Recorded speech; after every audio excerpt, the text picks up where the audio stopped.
Chapter 723. Chapter hasn't been completely edited. He couldn't see any life signs in Boss Danzo's body as he lay lifeless. This cannot be. Gustav voiced out in disbelief. Hey, you ended up killing the wrong person.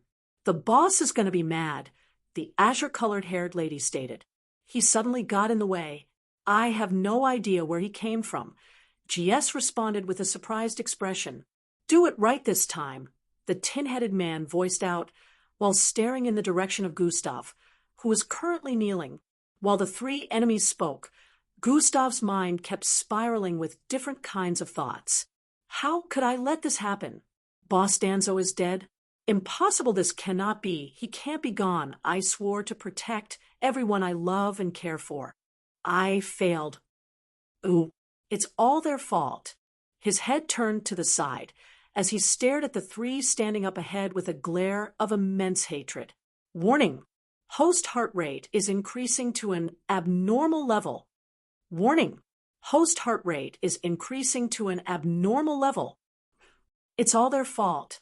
They did this. They are to blame. This city, the ring lords and their henchmen.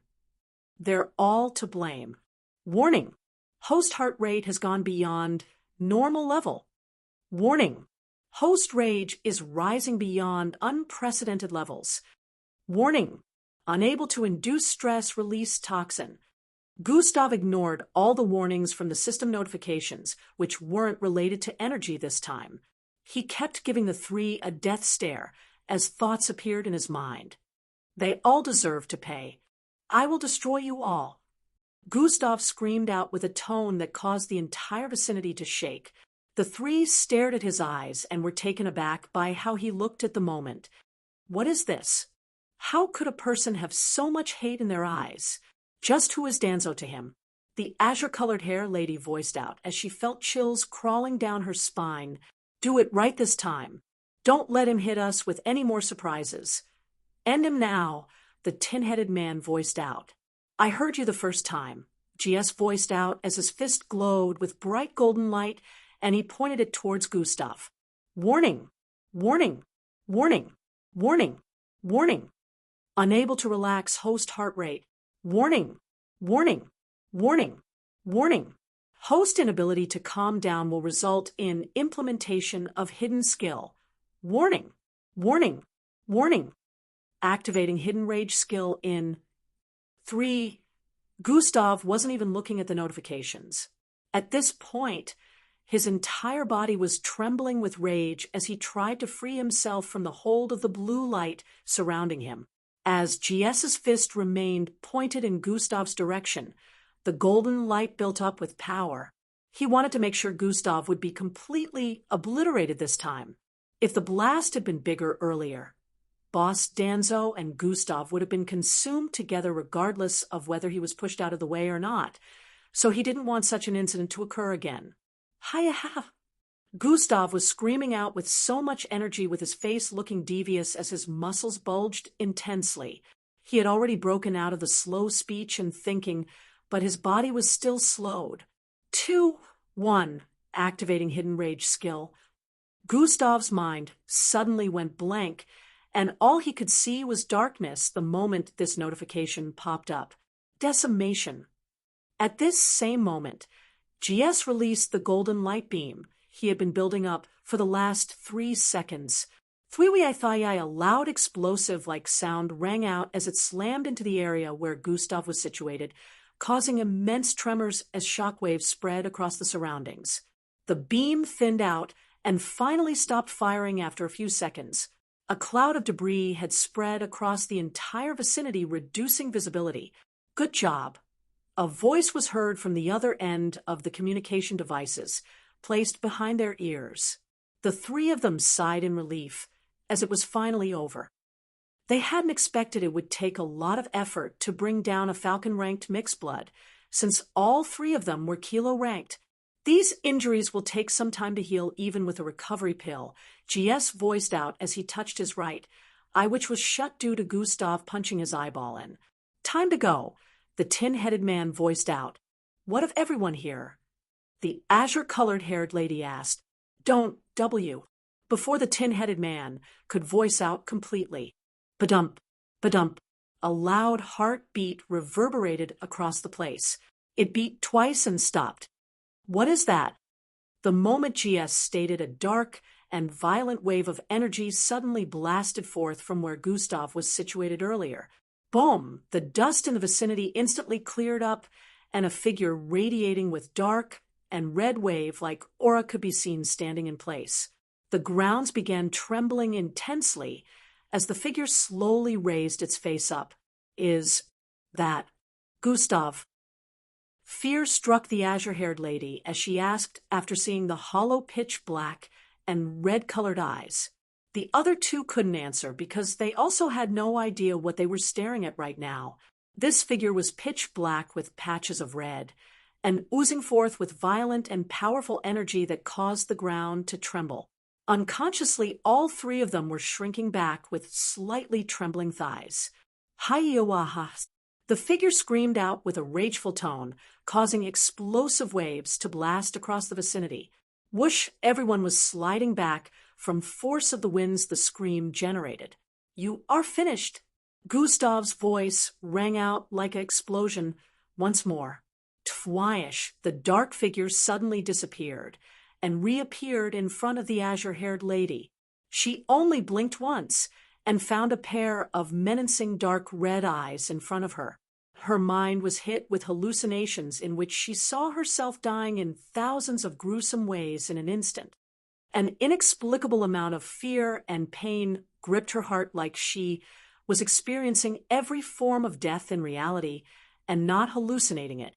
By the time she snapped out of it, she could see her vision rising beyond the ground. She was already close to 50 feet in midair, while she could see her body on the ground with Gustav's hand pierced through it. Chapter 724. She voiced out as dark flames blasted forth from atop her empty neck area. Her limbs also separated from her body, flying across the air in several directions as her body turned into ash. Her head, flying across the air, was also burning to ash. Gustav's hand was still extended out as the body he pierced through turned into a pile of ash on the ground. The other two stared at him with frightened looks as they saw what had just happened to their comrade. Gustav had suddenly appeared in front of them and killed her in an instant. Fwy, fwy. Sweat covered their backs as they instantly jumped backward, distancing themselves from Gustav. GS gathered golden-colored energy at the tip of his hands and fired it quickly at Gustav as he increased the distance between them, while the tin-headed man sent out his fist as his entire arm extended. Gustav stared at both attacks coming from both sides and turned to the left while swinging out his right hand. Pa! Boom! He slapped the golden beam away, with sheer force twisted to the side, to dodge the fist coming from behind. The tin-headed man was about to retract his arm when Gustav reached out to grab it. Aurora! The tin-headed man screamed out in pain as his entire arm started burning up before Gustav could even make contact with it. He tried to retract his arm faster, but Gustav was able to touch his fist before it got pulled back completely. My hand! He screamed out after retracting his arm and watching his entire palm area turn into ash. Both of them decided at this point that escape was the only option since they couldn't fight whatever monster Gustav had suddenly become. Thwoom, speeding off across the air in separate directions. They felt this would have Gustav struggling to decide who he would go after. Suddenly, a plus-shaped pink light appeared above Gustav's head. Thriria-iayeth. What came next was an outburst of pinkish energy that blasted forth across the vicinity.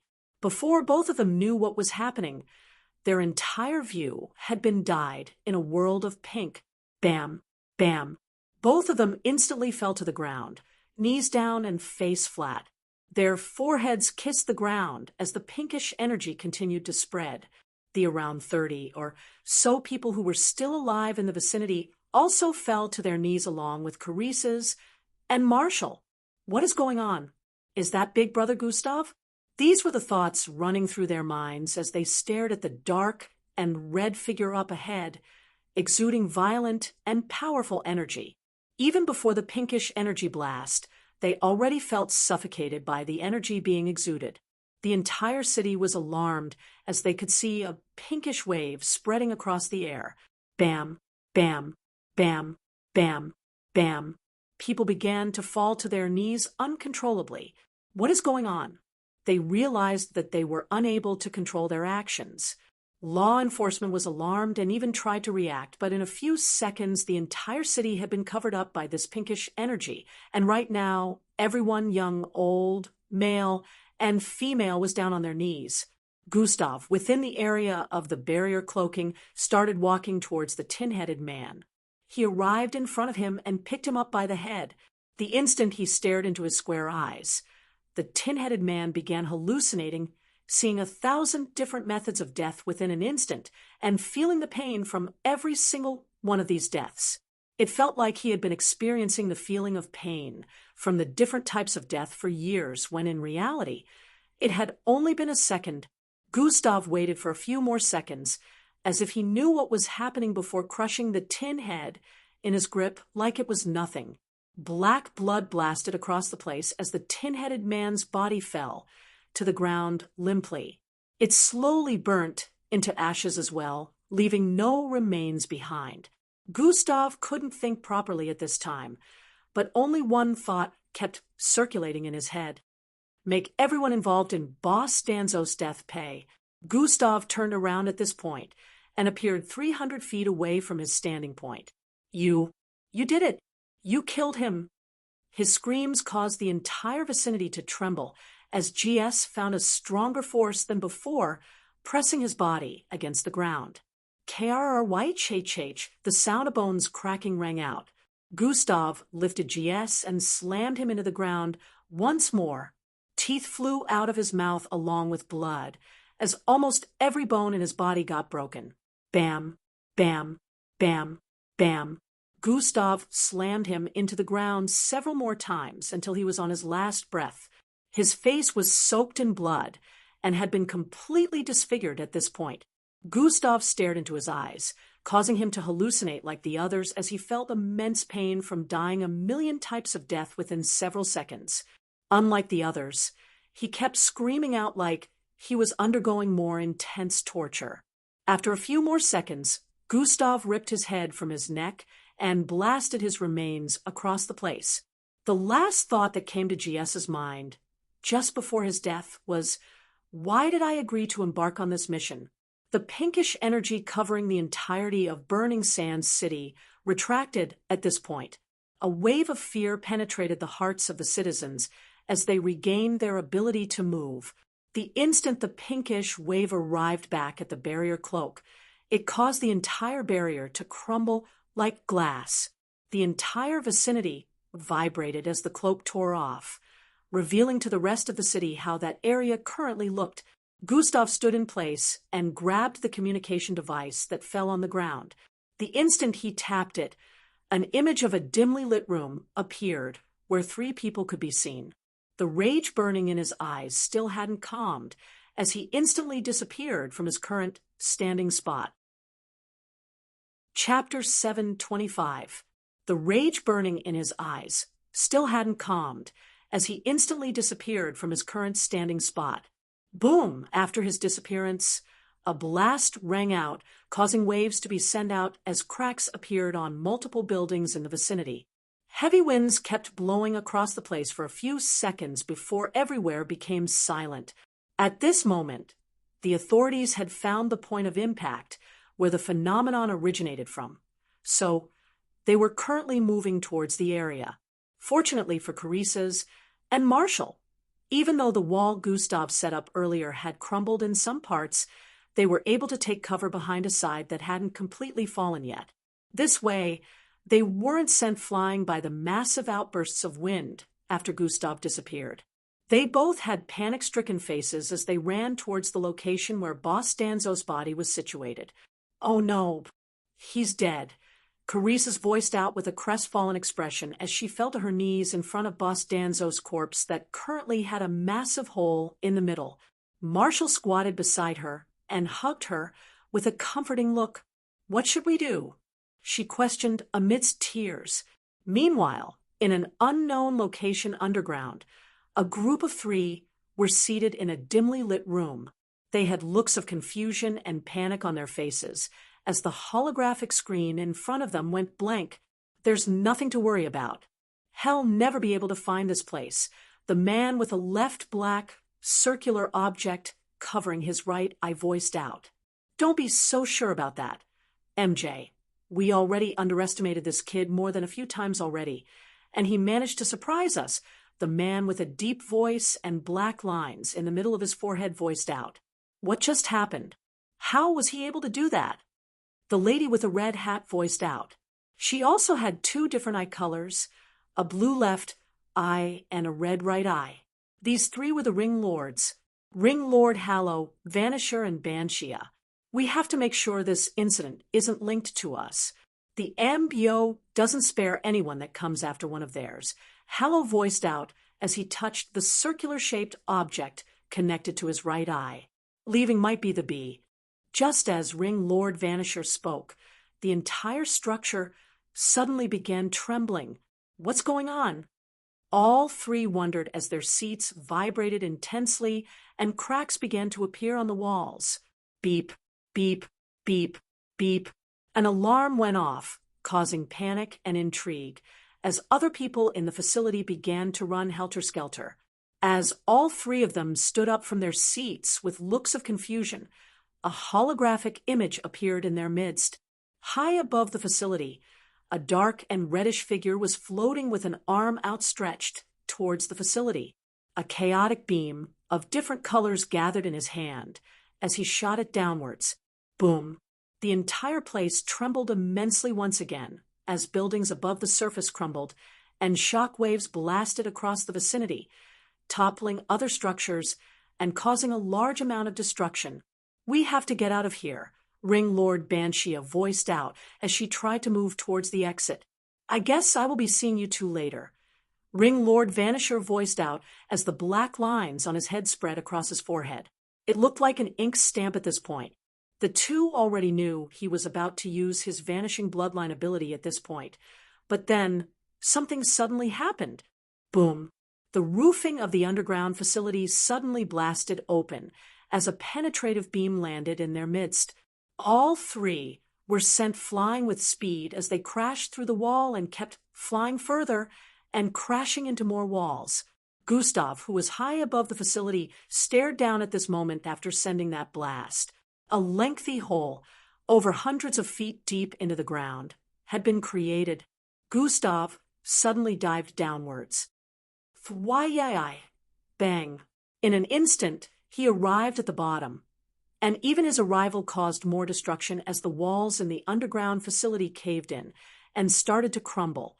Gustav stretched out both hands and blasted forth an invisible gravitational wave that destroyed things. Above the surface, it could be seen that the ground was crumbling and caving in for several miles. All 3 of the Ring Lords activated their abilities and tried to escape, but the blast from the gravitational wave slammed into them heavily, causing their bones to break as blood trickled down different parts of their bodies. It felt like multiple mountains were slamming into them. Ring Lord Vanisher was later able to use his ability and disappeared from the spot. Still, due to the discombobulation and injuries from the multiple attacks, he could only travel a short distance and found himself above the crumbling surface. He got up from the ground and ran as quickly as he could to escape the range of crumbling grounds. How did it turn out this way? Ring Lord Vanisher thought with a look of fear as he limped away due to one of his legs getting snapped in 2. At this point, over 27 buildings in the vicinity had crumbled into the grounds as Gustav kept destroying everything in sight. He sniffed in and sensed that 2 of the Ring Lords had been trapped and severely injured underground.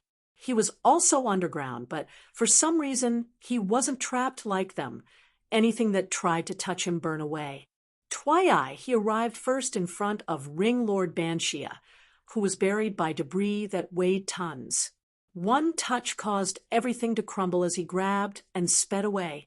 He arrived in front of Ring Lord Hallow and also saved him from his entrapment before blasting upwards through the crumbled underground facility. The ground opened up right in front of Ring Lord Vanisher as he was limping away, and Gustav appeared from within, carrying both Ring Lords. Chapter 7:26. Ring Lord Vanisher instantly fell to his, but in fear as he saw Gustav appear in front of him. He wondered why Gustav would save them, but he had no idea what was coming next. Breaking news! The entire WG district has undergone an unknown form of destruction. Reports coming in say an unknown figure was sighted in the sky, raining down destructive attacks on the district. We now have footage of the scene. The panic across the city increased as every media outlet displayed the scene where the entire vicinity had crumbled into the ground. The district had become a massive crater now. It was devoid of life, and only destruction could be seen all around. It had practically turned into a wasteland. MBO officers and other authorities were arriving on the scene to conduct investigations. The entire city was in fear seeing this, as they had no idea what they were dealing with. Just as this was ongoing, the entire city began to tremble again as an explosion went off in several areas. Boom, boom, boom. Within every part of the city, everyone could see the massive mushroom cloud that rose up to the sky. The craziest part was the massive explosion was happening in 14 different places all across the city at the same time. The media outlets spread their forces across the city, sending out multiple reporters to cover the different areas where these destructions were ongoing. It was truly a crazy day in Burning Sand City, as these happenings would go down in the annals of history as one of the scariest since the city was created. Choppers and other aircraft filled the air as the authorities moved swiftly to the different areas where the incidents were happening. Mixed bloods with different abilities helped to put out the fires caused by the massive explosions spreading to other parts. They noticed that these areas where the incidents had occurred were mostly business areas and rich neighborhoods where the rich and powerful lived. This made the case of even higher priority than it was earlier. Breaking news! The authorities have shockingly discovered the heads of Mr. Vanisher, Mr. Harlow, and Mrs. Banshee stapled to the central city megascreen. Breaking news! Breaking news! As the news of the death of these three influential people spread, it caused distress and confusion across the city.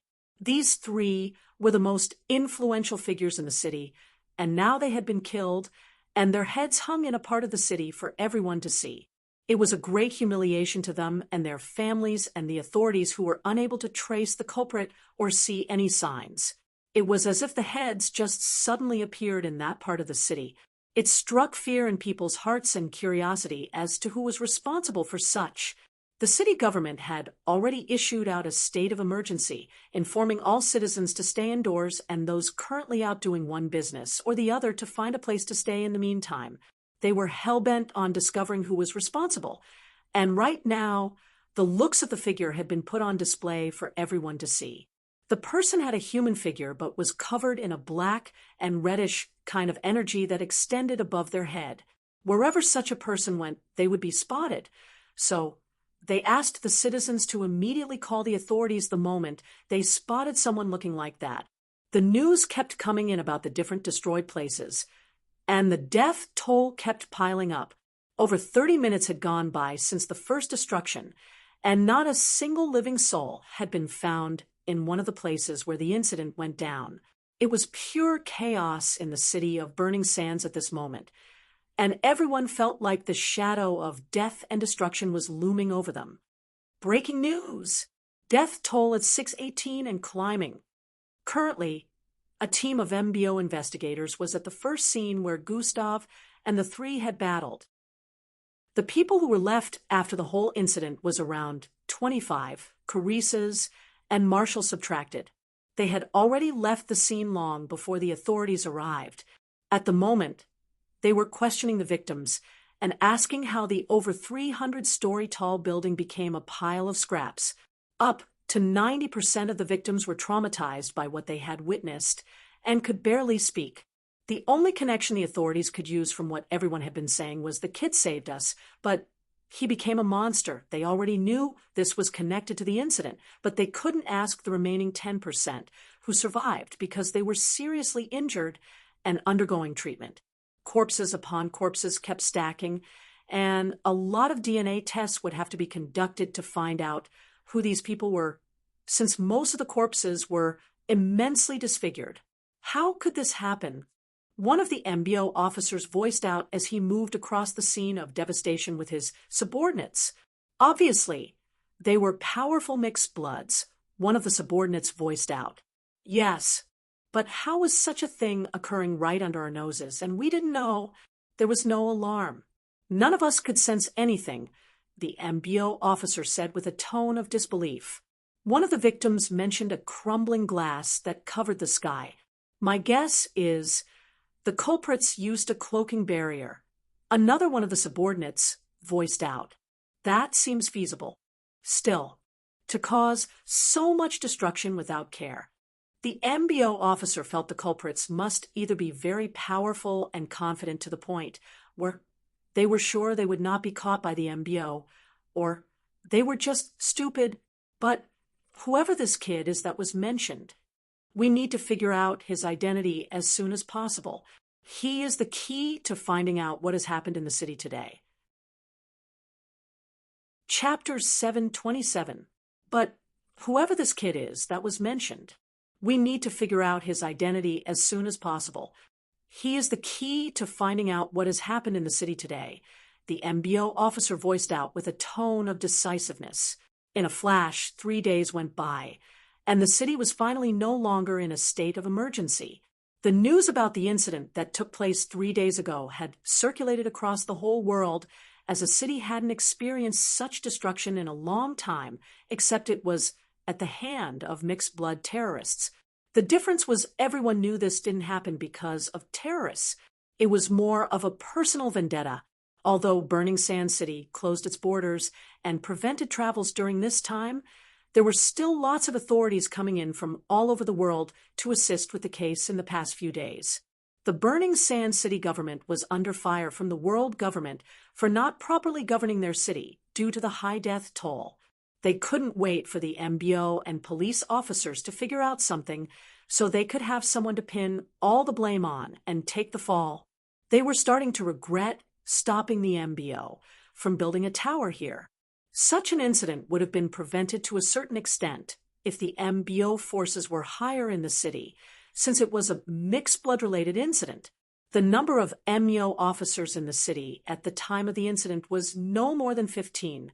They couldn't even fan out and handle the affected areas properly due to their low numbers, which was one of the reasons why more destruction happened right underneath their noses. And they couldn't stop it.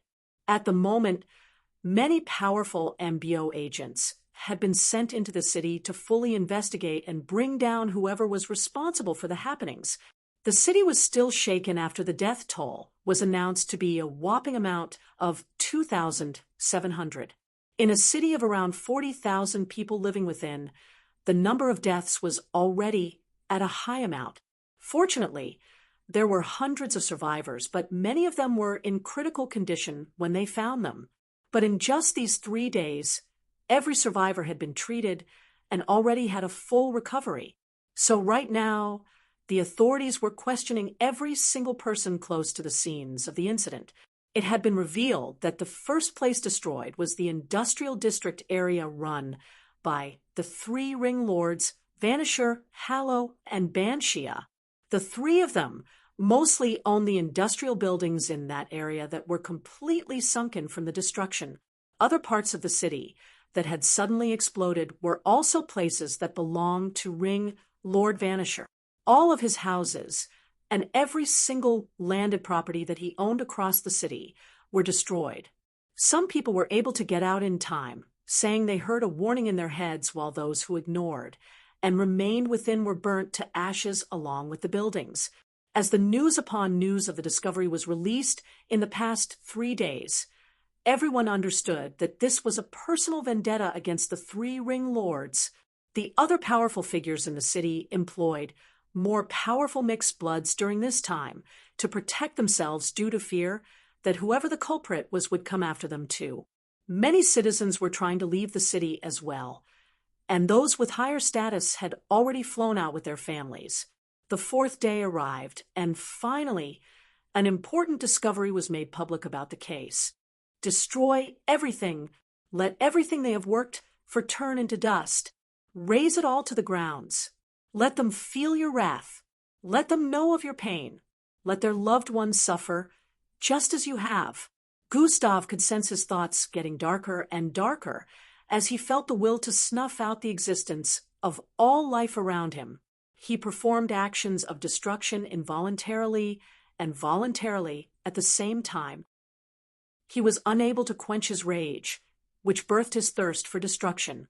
After causing so much chaos, he felt his body weaken as a familiar voice resounded in his head, but he was too tired to listen to anything before passing out in an unknown location. Flicker! Flicker!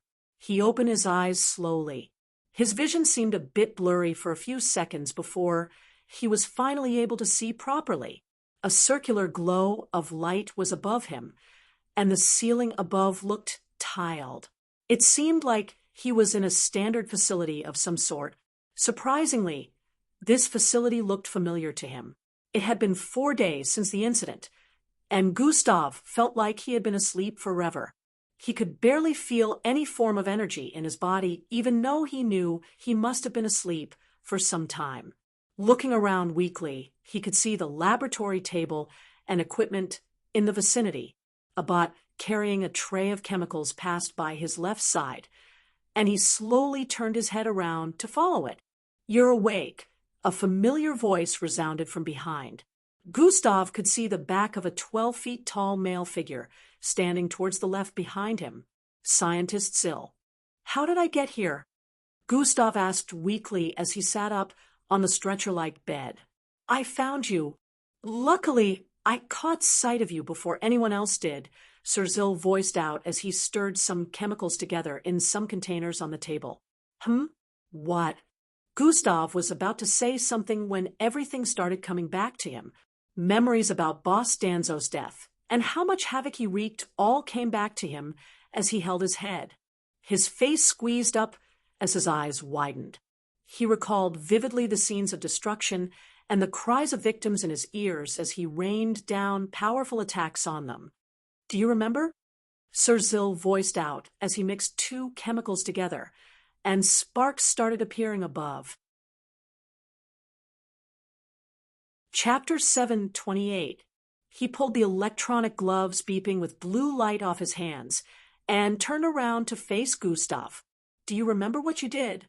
he asked again while walking forward.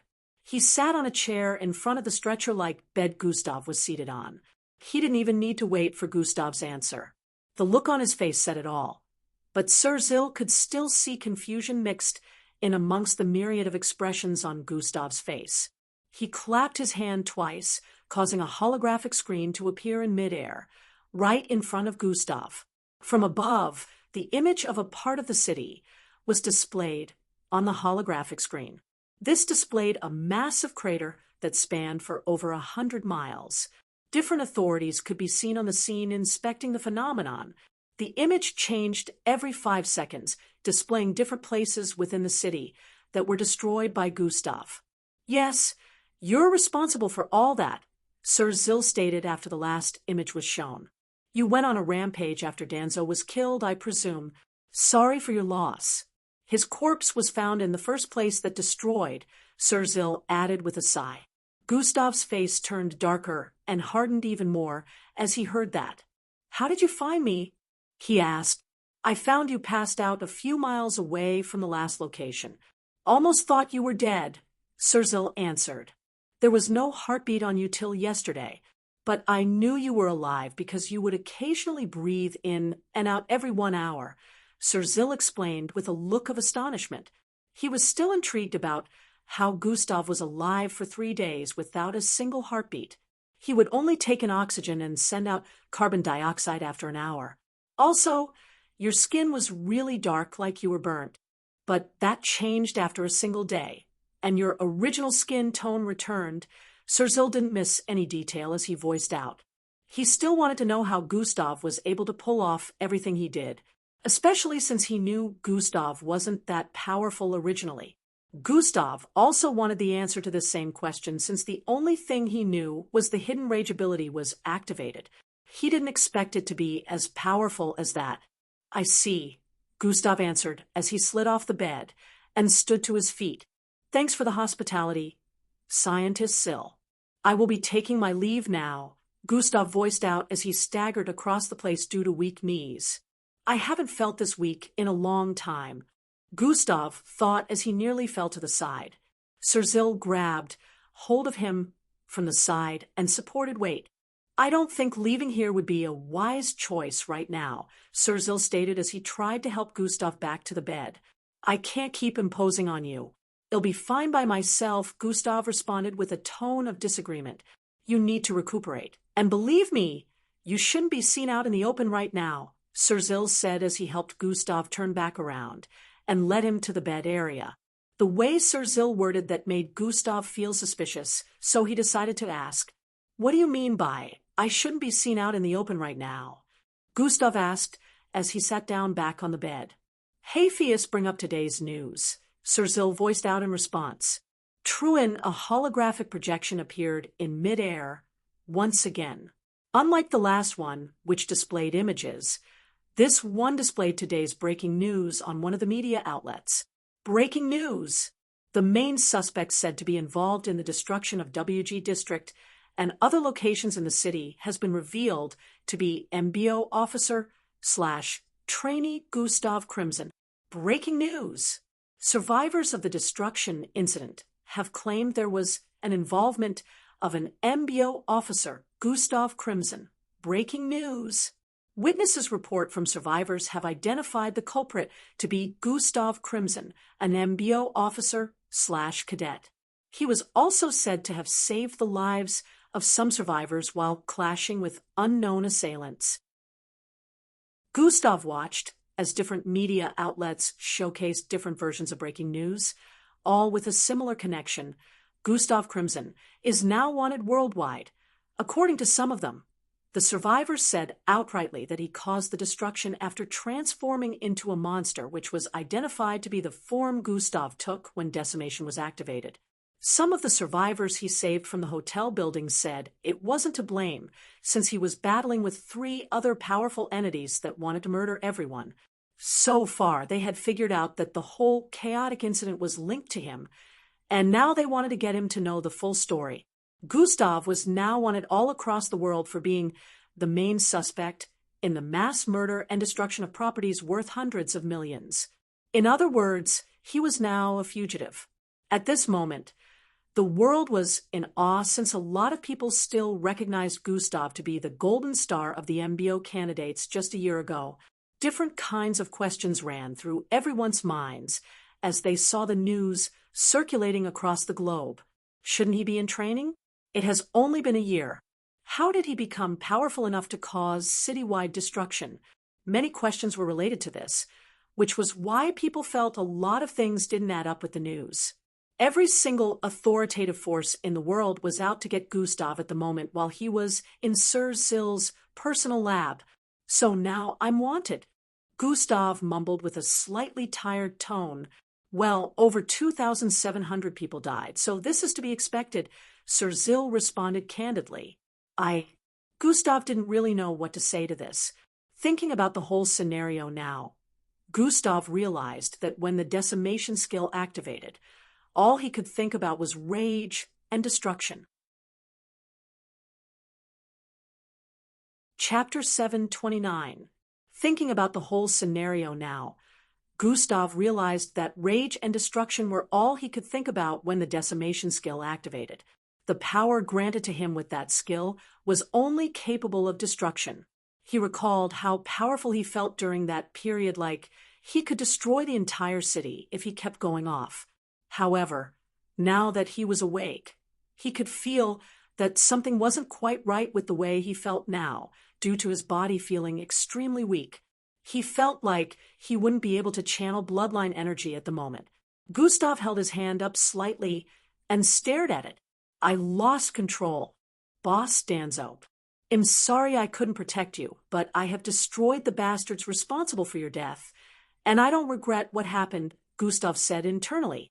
I know you wouldn't have wanted me to do anything, especially when none of these actions would bring you back, but I would never be able to live with myself if I had let them get away with this. Gustav looked down as he thought. Revenge truly doesn't take the pain away. Gustav didn't know when droplets of tears began to fall from his eyes.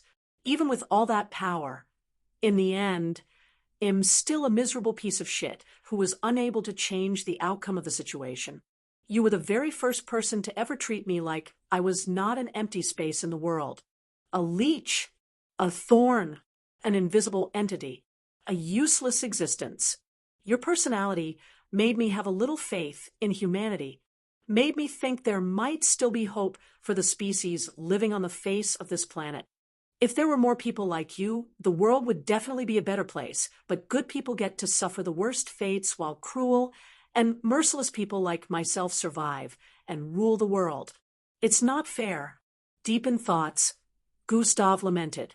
He had never known the pain of losing a loved one, and he never thought he would because right from his childhood days, he couldn't consider anyone a loved one. He didn't think it would hurt this bad for someone who had been portrayed to have a steel heart. Gustav. Sergil voiced out and placed his hand on Gustav's left shoulder. I cannot fathom how much Danzo must have meant to you, but you. Sorry for your loss once again, but you have to stay here till we figure out how to handle the situation on the surface, Sergil said with a compassionate tone. All right, thank you, Gustav responded while cleaning the tears off his face. I will leave you alone for now, and come back sometime later. If you need anything, just tell Zook. It will meet your demands, Sergil said while pointing at the 4 feet tall humanoid assistant bot moving about in the lab. Gustav nodded in response, while Sergil proceeded to head out of the lab. 4 days is enough to get regenerated fully. Am I still weak because of the skill? A backlash. Maybe? Gustav thought as he tried channeling his bloodline.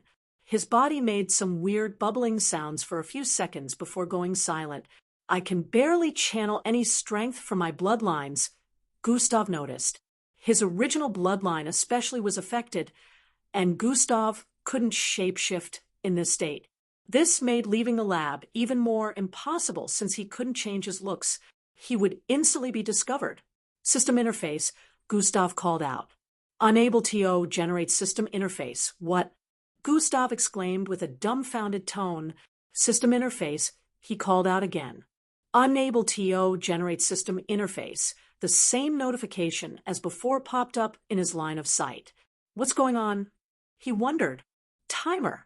4 of 7 days. Another notification popped up in Gustav's line of sight.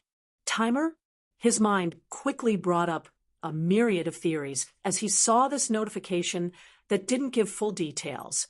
I've been asleep for 4 days now. It says 4 out of 7, which could mean the system became inoperable since I blacked out. 3 more days are left till it becomes operational again. This was the most meaningful theory he could come up with at this time. He remembered that this was like the time the system had an upgrade over a year ago. He had to wait for 3 to 4 days before he could use the system. However, in this case, he knew it wasn't a system upgrade, since the system was whole again. It would need an immense amount of power to upgrade beyond its current state. Gustav could already tell that this had to do with the hidden rage skill, but he still wondered how and why the system was affected. Looks like I have to wait now. Gustav sighed as he thought. He hated this feeling of vulnerability, but there was no choice right now. As he lay on the bed, he suddenly recalled something and jerked up. Carissa's and the other kid. He recalled creating a barrier of Iro silk around them, but Boss Danzo was able to appear in front of him and block the hit, which meant the wall was encirclement was broken through. If they were among the deceased, it would also be breaking news, since the other kid has a powerful and popular background, Gustav analyzed. That means they're alive somewhere, probably hiding away for now. The authorities must be searching for them as well. Gustav felt the survivors must have mentioned the presence of two other kids in the vicinity. Since both of them were witnesses, the authorities would definitely want their input on what happened. These two were the only ones besides Gustav who knew how the incident began. They'll have to ask Sir Zil to find them for me, Gustav thought. In an unknown region, several high-standing MBO officials sat in a boardroom. 12 of them sat around a massive table in the middle, which displayed a holographic image of Gustav dressed in his cadet outfit. Chapter 730.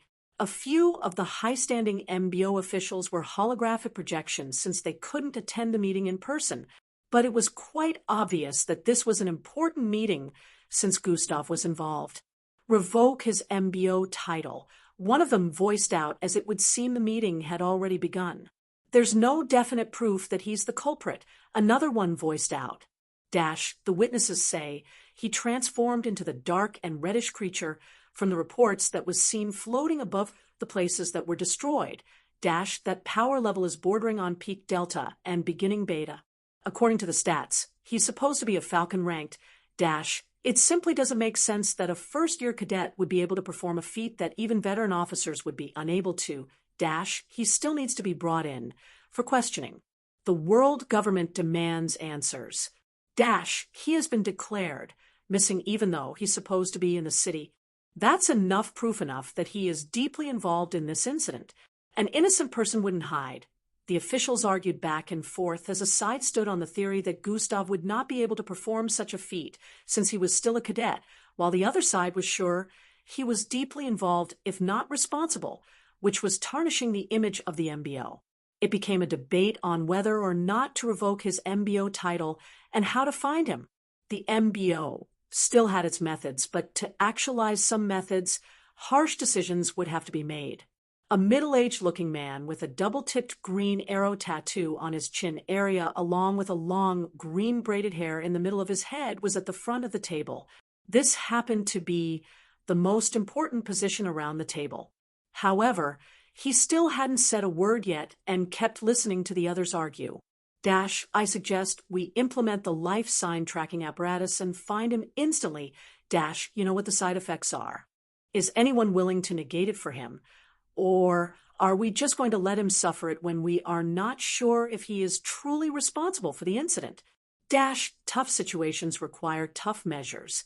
The whole place quietened the instant the middle-aged man with the one strand of green braid made a loud Everyone turned to face him, since they could tell he was about to say something.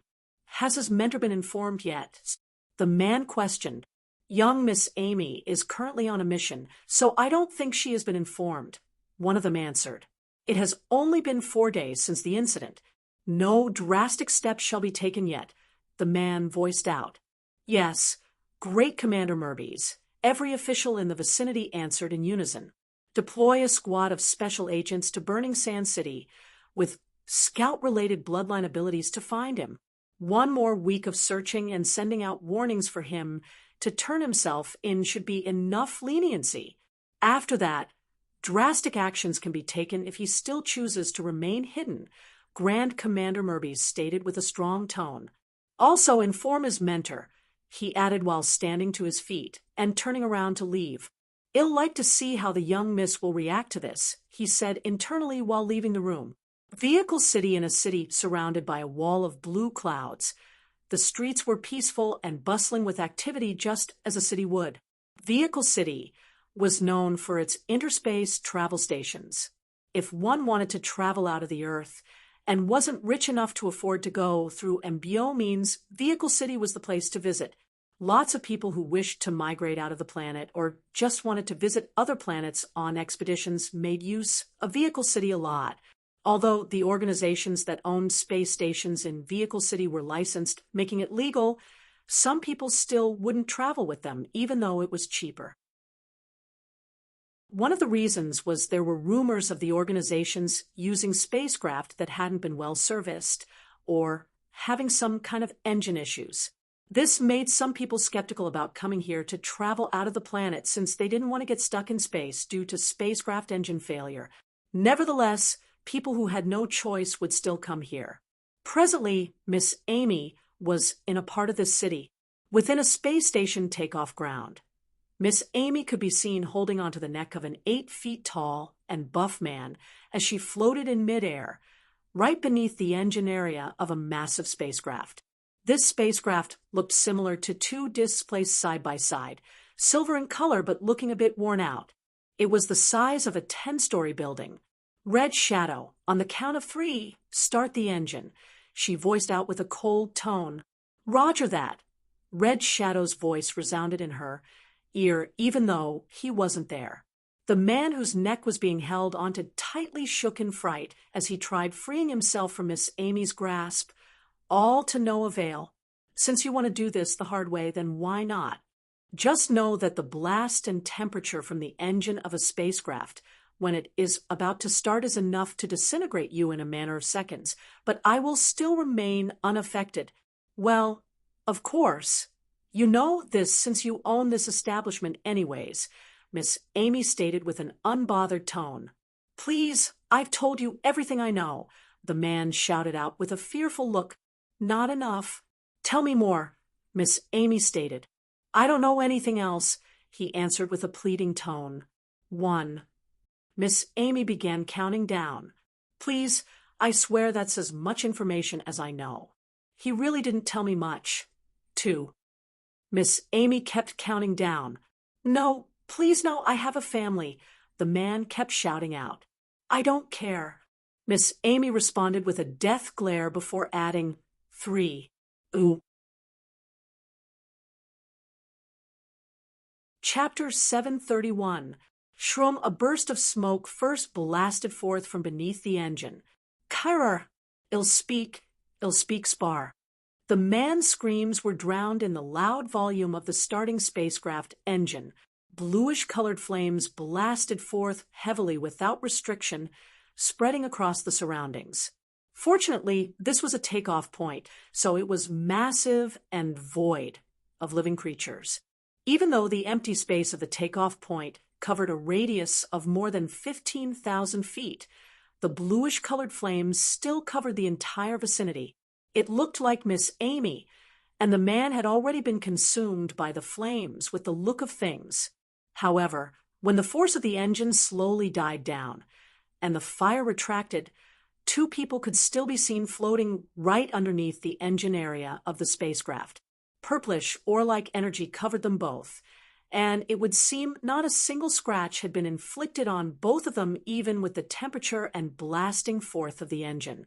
The man was breathing in and out heavily at this point, as he touched himself with a shocked look on his face, seeing, as he was still alive. His face flushed as he could feel wetness in his groin area. "Now that you have something to tell me, spill or we go through what just happened earlier again," Miss Amy voiced out.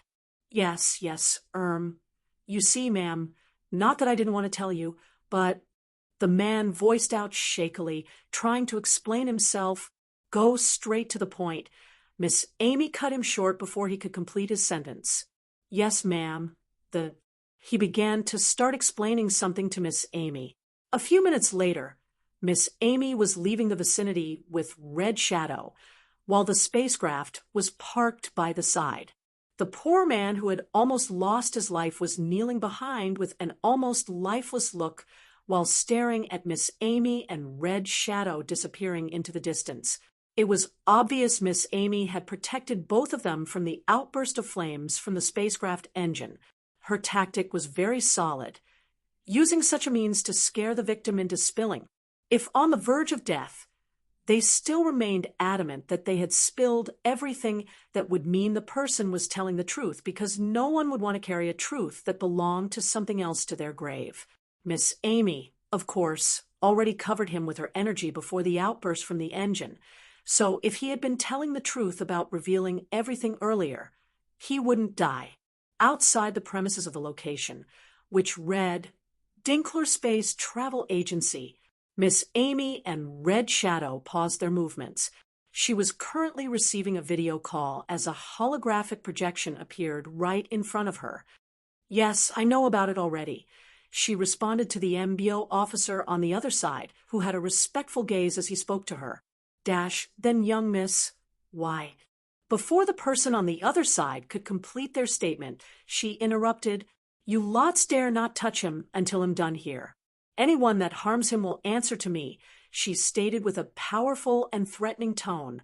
The person on the other side instantly kept quiet, not wanting to get on her nerves. If he truly committed such an act, then there must be an underlying reason. I will find him myself and hand him over if I judge the situation to be his fault, Miss Amy stated before ending the call. Red Shadow, who has been beside her all this time without speaking, finally spoke. "After you find him, will you truly hand him over to them?" he asked. "No," she responded without any hesitation. "If they truly wish to get him from me, then they are welcome to try," Miss Amy stated before moving towards the black hovercar up ahead. "What if he's already dead? The witnesses say he was battling 3 powerful opponents," Red Shadow voiced out as he followed after her. "Gustav won't die so easily. He's my student," Miss Amy said with a confident tone. Knowing Gustav had multiple means of escape at his disposal, she had no idea that he was truly almost killed, since he was in a situation where he couldn't leave the people he was protecting behind. After getting into the hover car, it zoomed off. "Red Shadow, the moment we get rid of the nuclear toxin bomb, I'll leave the rest to you. I have to go and find him," Miss Amy voiced out as they traveled across the city. "Sure, you can count on me," Red Shadow responded affirmatively. 3 days later, during the last 3 days, Gustav spent his time recuperating, gathering information about happenings within the city, and making plans. The authorities' forces had increased in numbers across the city, looking for him everywhere, but were still unable to find him. There were multiple powerful MBO officers with scanning bloodline abilities that had tried to use different means to locate him, but all failed. Sir Zill's personal lab was crafted with well-cloaking tiles and top-notch technology that rendered most of these abilities useless, even though some of them were very powerful. Gustav just had to stay hidden within the lab in the meantime.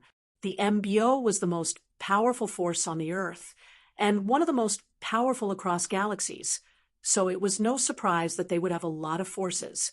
But still, top-notch criminals like Jabal would still be able to escape regardless because they were able to couple technologies like this with their intelligence.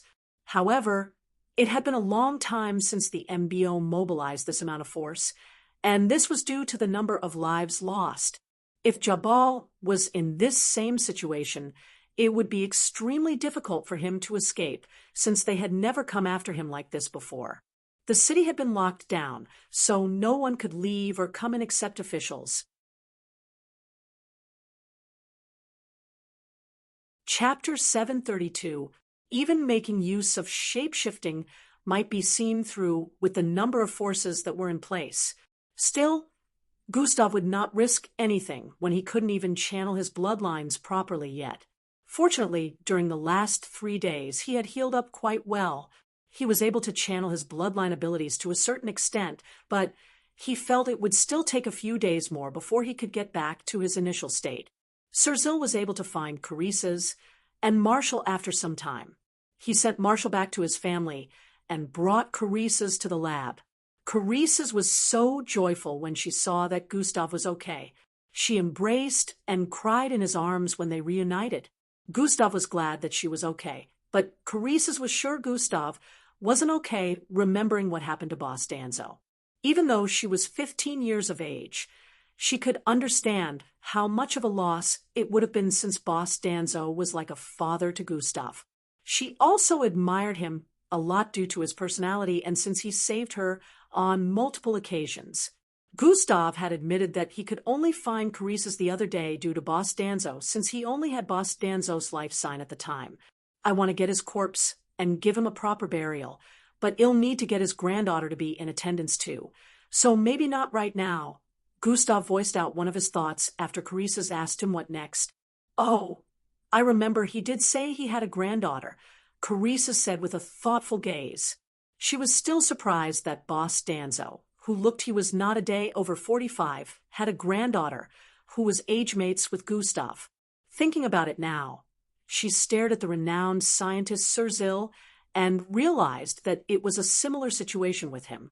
Sir Zill looked like he was no older than 30 years, yet he had multiple grandkids. He could honestly pretend to be a young dude and go out to get chicks due to his handsome looks. In just a few days, I would have recuperated completely. Then I will put my plans into motion, Gustav stated. What are your plans? It would be almost impossible to escape from the city, and everywhere you go, you would be wanted, Sir Zill stated. Don't worry, am not escaping yet. I still need to get the third and fourth quarter of your research from the Bureau of Cities Research Center. Visiting there as a fugitive would make things harder. It would be easier if I still had my original identity as an MBO officer, Gustav stated. Sir Zill and Carissa squinted their eyes as they heard that. It looked like Gustav was up to something crazy, and from what he had said so far, it seemed like he wanted a clear name. This would be difficult to achieve, but knowing Gustav, they felt he could do the impossible based on his feats so far. Carissa's, you will be coming with me when I leave the city, but till I'm done dealing with my issues, stay with Scientist Sill and Damien, Gustav instructed. Carissa's nodded in response, and later left with Sir Zill. Gustav sat by himself in the lab again, dressed in green pajamas that he had been wearing since he woke up 3 days back. System interface, he called out. Host attributes, abilities, bloodlines, quests, shop, alien life forms, it's back. Gustav thought before voicing out. Host attributes name. Gustav Crimson level. 59 class. Undervaluation EXP. 7/637/800/14/360 HP. 52,000/52,000 energy. 27,500/27,500 attributes. Strength. 209 perception. 206 mental fortitude. 207 agility. 210 speed. 208 bravery. 208 intelligence. 209 charm. 96 defense. 207 vitality. 208 endurance. 209 attributes points. 56 Gustav stared at his current attributes with a look of awe. I leveled up 10 times?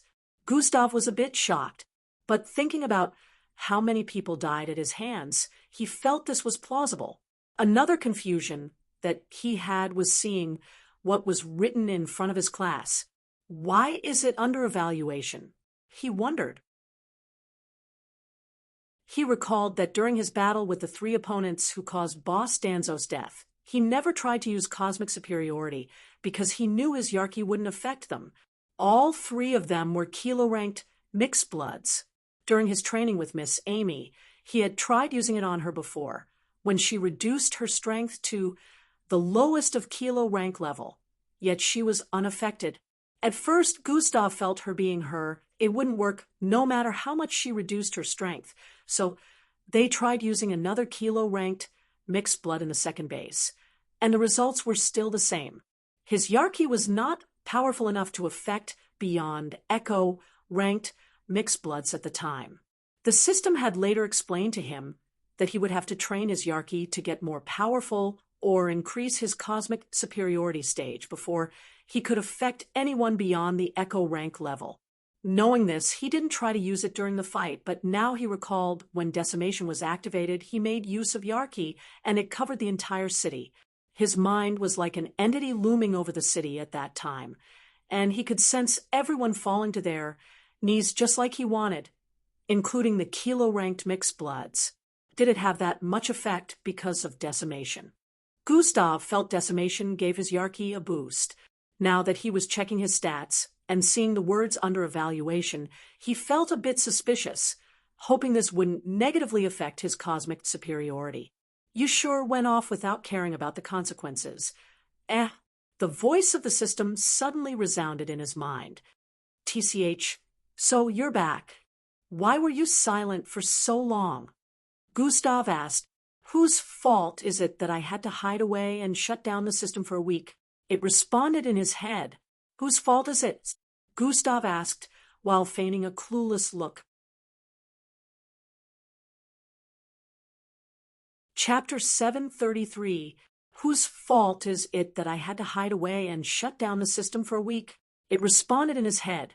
Whose fault is it? Gustav asked, while feigning a clueless look. Don't play dumb with me. For a computerized being with a sentience, the system almost sounded annoyed when it was supposed to be emotionless.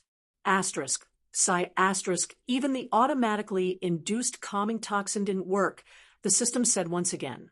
I have toxin immunity, Gustav reminded the system, which I can easily override, since I live inside of you. But your emotions were just too strong, the system stated. It is understandable, since you lost someone important to you. Human emotions, a strong vulnerability, but also a powerful tool. The system analyzed with a fascinated tone. Gustav, sorry for your loss. I could really feel every speck of emotion, and even now, I can feel the anguish within you. You blame yourself for what happened. The system said with a sympathetic tone. How could I not? I push myself day in, day out to get stronger, and even with everything, I was unable to protect the one person who cared for me like a father, even though we're not biologically related. Gustav voiced out with a darkened face. There was nothing you could do about it. The enemies were out of your league. If he had not intervened, you would have died, the system voiced in response. Although you wouldn't, because I would have teleported you away in the last minute, that would mean everyone else would have died. Gustav couldn't hear this, because this was the system's inner thoughts. You could say Boss Danzo saved the day, since his death triggered the activation of decimation, which resulted in you defeating the enemies, preventing the death of the survivors and Carisas, whom Boss Danzo saved. The system stated once again. You Earthlings believe in heaven. So, he's probably up there smiling at you in satisfaction, it added. Even though I killed close to 3,000 people, Gustav asked bluntly. Asterisk cough cough, asterisk of course. The system chuckled nervously while responding. If Gustav could see the face she was making within him right now, he would probably cough out blood. Look on the bright side. You destroyed the 3 kingpins of the city, resulting in the end of their illegal activities. This has made other big shots in the city go into hiding, feeling they might be next, so illegal activities might as well be inexistent in this city for a long time. The system analyzed. I don't know about that. Evil can never be truly rooted out, Gustav voiced out in response. But at least you've prevented a lot of future deaths. The illegal underground battles will no longer be able to hold, which means people in similar situations like Boss Danzo won't be exploited anymore, and there won't be unnecessary deaths. There's still a lot of good that came out of this. The system tried assuring Gustav. Gustav's heart remained on the fence with this one. He knew the system was trying to make him feel better, but he wasn't so much of a hypocrite that he would pretend like his actions were noble. He wasn't truly concerned about all those deaths because he could sense that he gave a warning before destroying those structures. He was feeling pathetic because he couldn't prevent Boss Danzo's death. Why was the system on lockdown for a week? Gustav decided to ask. The decimation ability is not one that gets activated without consequences. It gives you the strength to climb several levels higher in power than normal, but then it saps your life force while activated. The system explained. It saps life force? In what way? Does that mean the number of my years decrease? Or my potential? Gustav questioned. Well, since the hidden ability is no longer so hidden, I might as well reveal this. Every second it remains active withdraws a month's worth of life force from you. The system revealed. A month? That's too much. Gustav didn't realize the side effects of the hidden rage skill would be this high. The skill was activated for about 20 minutes before you passed out, so your life force has decreased by 100 years. The system made the calculation and voiced out. Gustav instantly realized the calculations were accurate the moment it was voiced out. Based on the increase in bloodline rank, a mixed blood could live for as long as 300 to thousands of years. My current level, Falcon rank, mixed bloods at this stage tend to live for as long as 600 to 700 years, which means I should have 500 or 600 years worth of life force left, Gustav analyzed. You probably don't know, but the vitality from having me within you actually increases your life force. The system revealed. Huh? Really? Gustav questioned. Yeah, but that doesn't mean it should be wasted. Anyways, it doesn't really matter. It is close to impossible to activate decimation without immense rage, which isn't something that comes about so easily. So I'm sure we won't be seeing this ability in a long time, if not forever. The system stated, which caused Gustav's face to lit up with curiosity. Close to impossible to activate without immense rage? Which means it's possible to activate it without rage, but the chances are slim. Gustav couldn't let go of the loophole in the system words and tried to clarify. Moving on. The reason I deactivated for a week is that your body was extremely weak after decimation was deactivated due to a large amount of life force that was sapped from you. Your body would explode. If I normally operated at the time since I'm whole now compared to the first time I found you, the system explained. Looks like it doesn't want to talk about that. Always withholding information from me, TCH. Gustav said in his inner thoughts away from the system's perception. Oh, I see. I guess that was a necessary step, Gustav noted. One more thing. My class.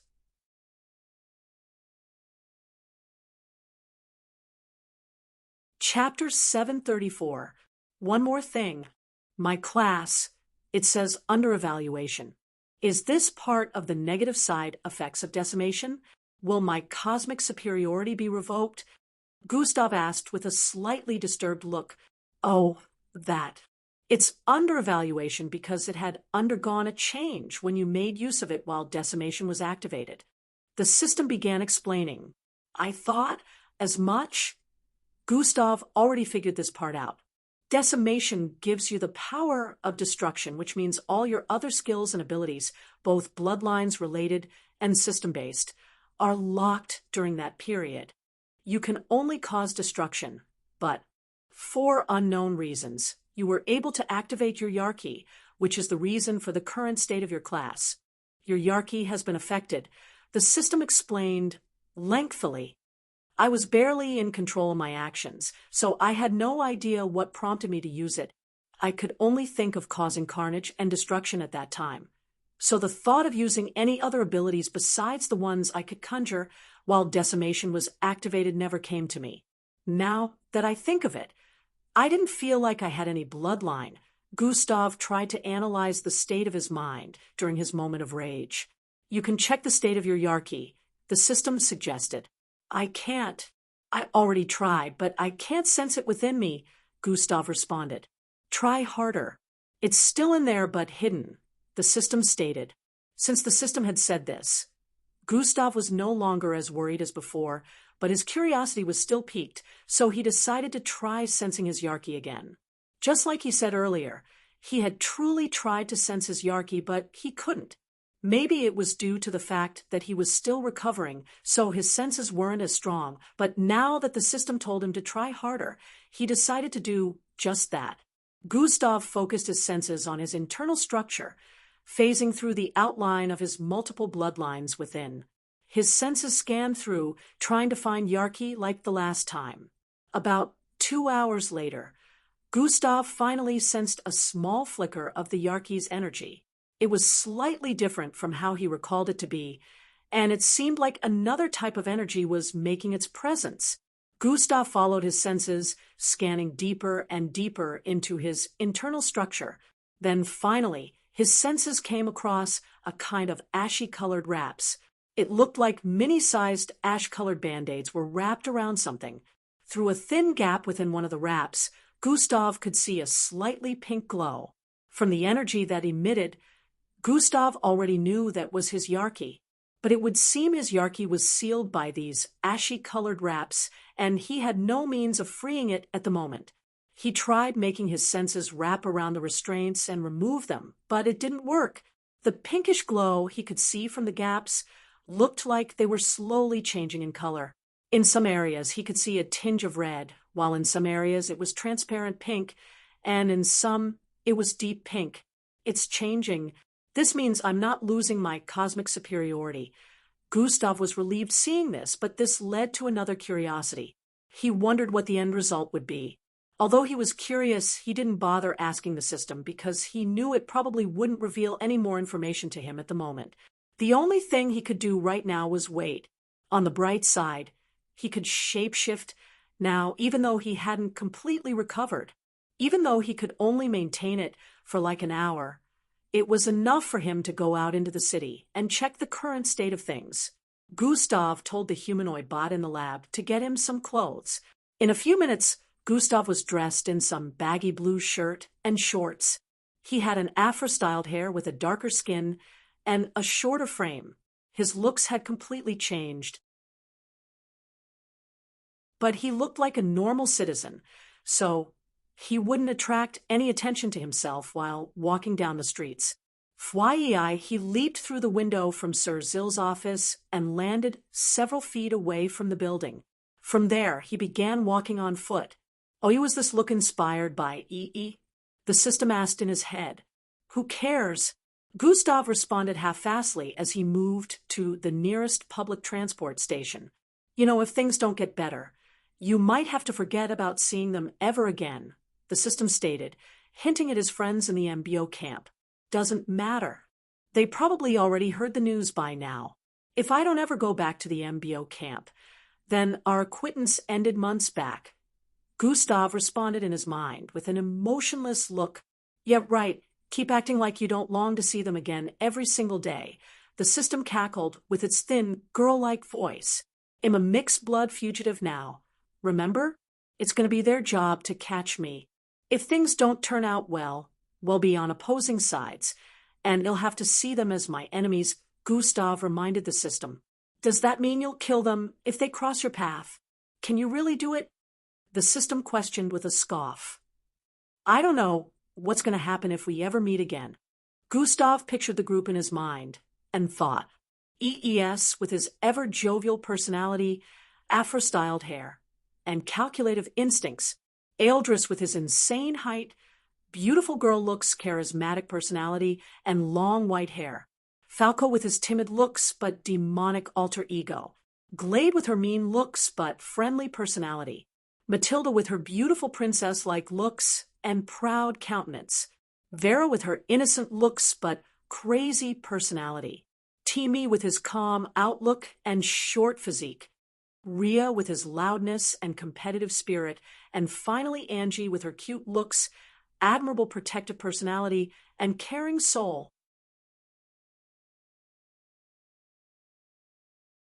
Chapter 735. Gustav realized he missed them more than he cared to admit.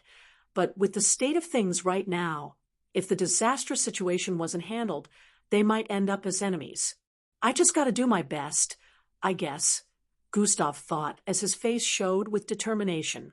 Minutes later, Gustav arrived at the location where the battle between him and the three mixed bloods, Ring, Lord Vanisher hired, took place. During his trip here, he had seen the state of the city from outside the hoverbus windows. Burning Sand City had slowly resumed its daily activities even though the city was still recovering from the incident. There were thrice as many authorities patrolling the city than before and moving around with scanning devices. He already knew that was because of him.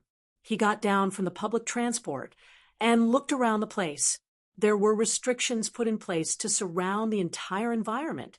A massive crater could be seen where the buildings in the vicinity used to be located.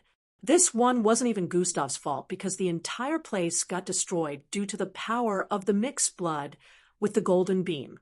This was how powerful Kilo ranks were, and why they were considered a powerhouse wherever they visited on the Earth. Only a small percentage of mixed bloods was Kilo ranks, so it costs a lot to hire just one of them, but the Ring Lords were able to hire 3, which showed just how rich they were. They had accumulated a lot of illegal money. Gustav could see people on the scene beside the authorities. Some people came to drop flowers here, as it would seem they were family members with some of the deceased who were obliterated on the spot.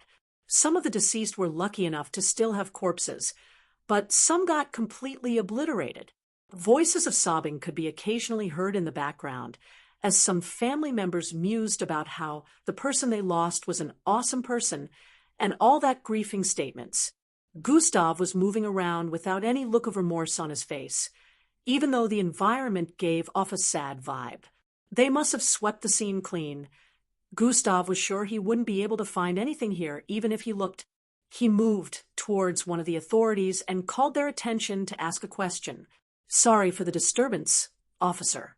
I would like to know where the corpse of the casualties were taken," Gustav inquired. "Are you the family member of one of the deceased?" the female cop asked. "Yes," Gustav answered. "Sorry for your loss," she said with a look of pity. "I appreciate it," Gustav responded. "You'll have to head over to St. Luther Medical Center and give proof of your relationship to the deceased. Tests have been run to determine the identity of corpses that can't be recognized with physical appearance," she explained while giving Gustav direction on how he was going to get there. "Thank you," Gustav responded before turning around to leave. "Don't worry, the culprit will be caught soon," the female cop voiced out loudly as Gustav walked away.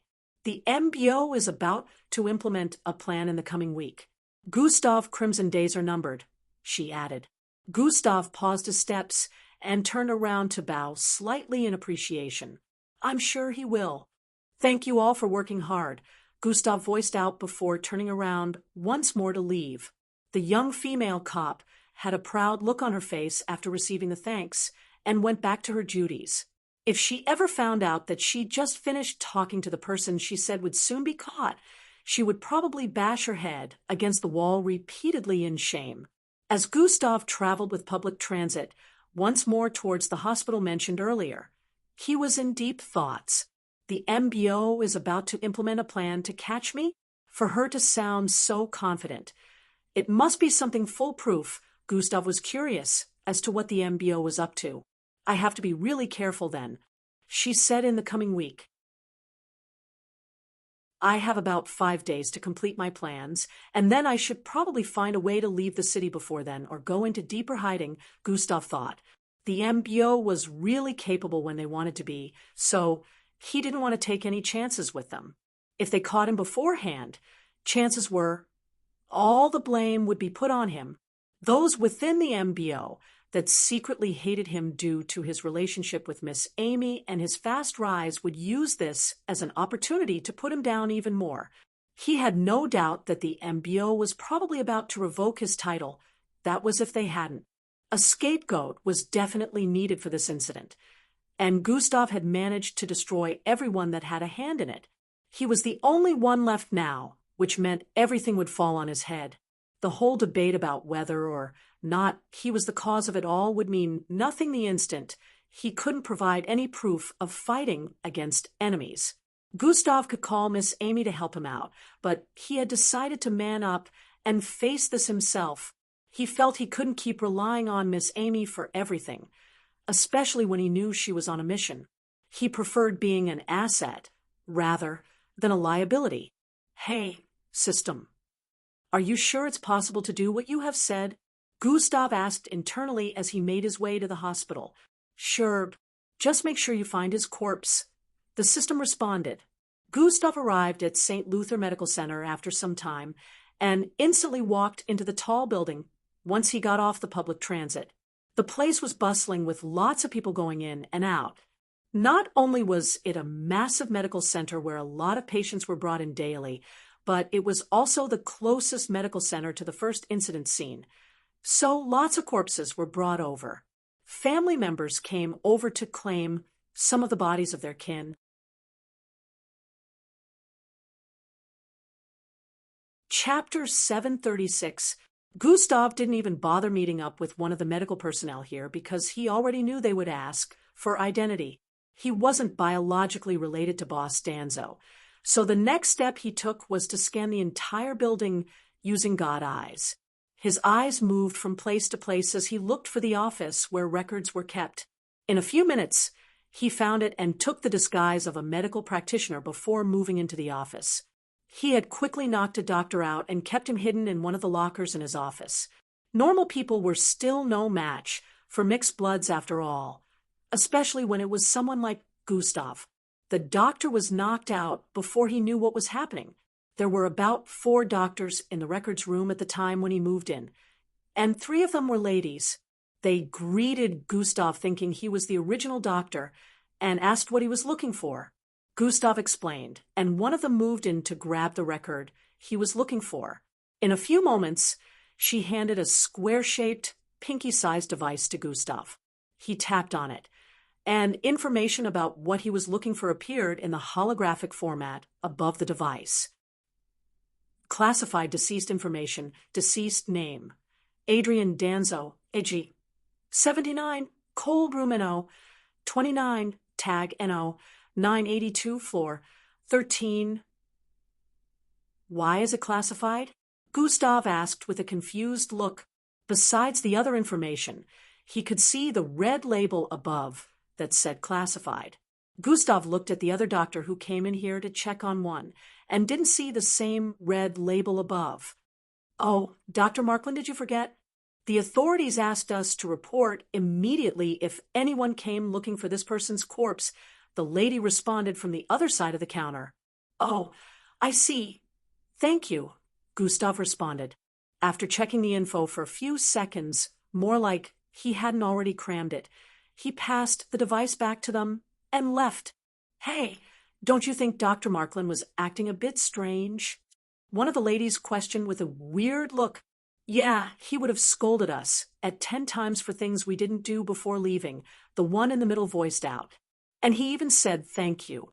He never says thank you, the third one added. It would seem the identity Gustav had taken on was quite the problematic one. Not performing said actions made them see Gustav as extremely suspicious. Gustav would normally not arouse any suspicions with stealing identities if he didn't have to engage in conversations, but in this situation, it was inescapable. This made one of them recall something and walk out of the office. Gustav arrived at the 13th floor of the building, which was a floor full of storage rooms for corpses.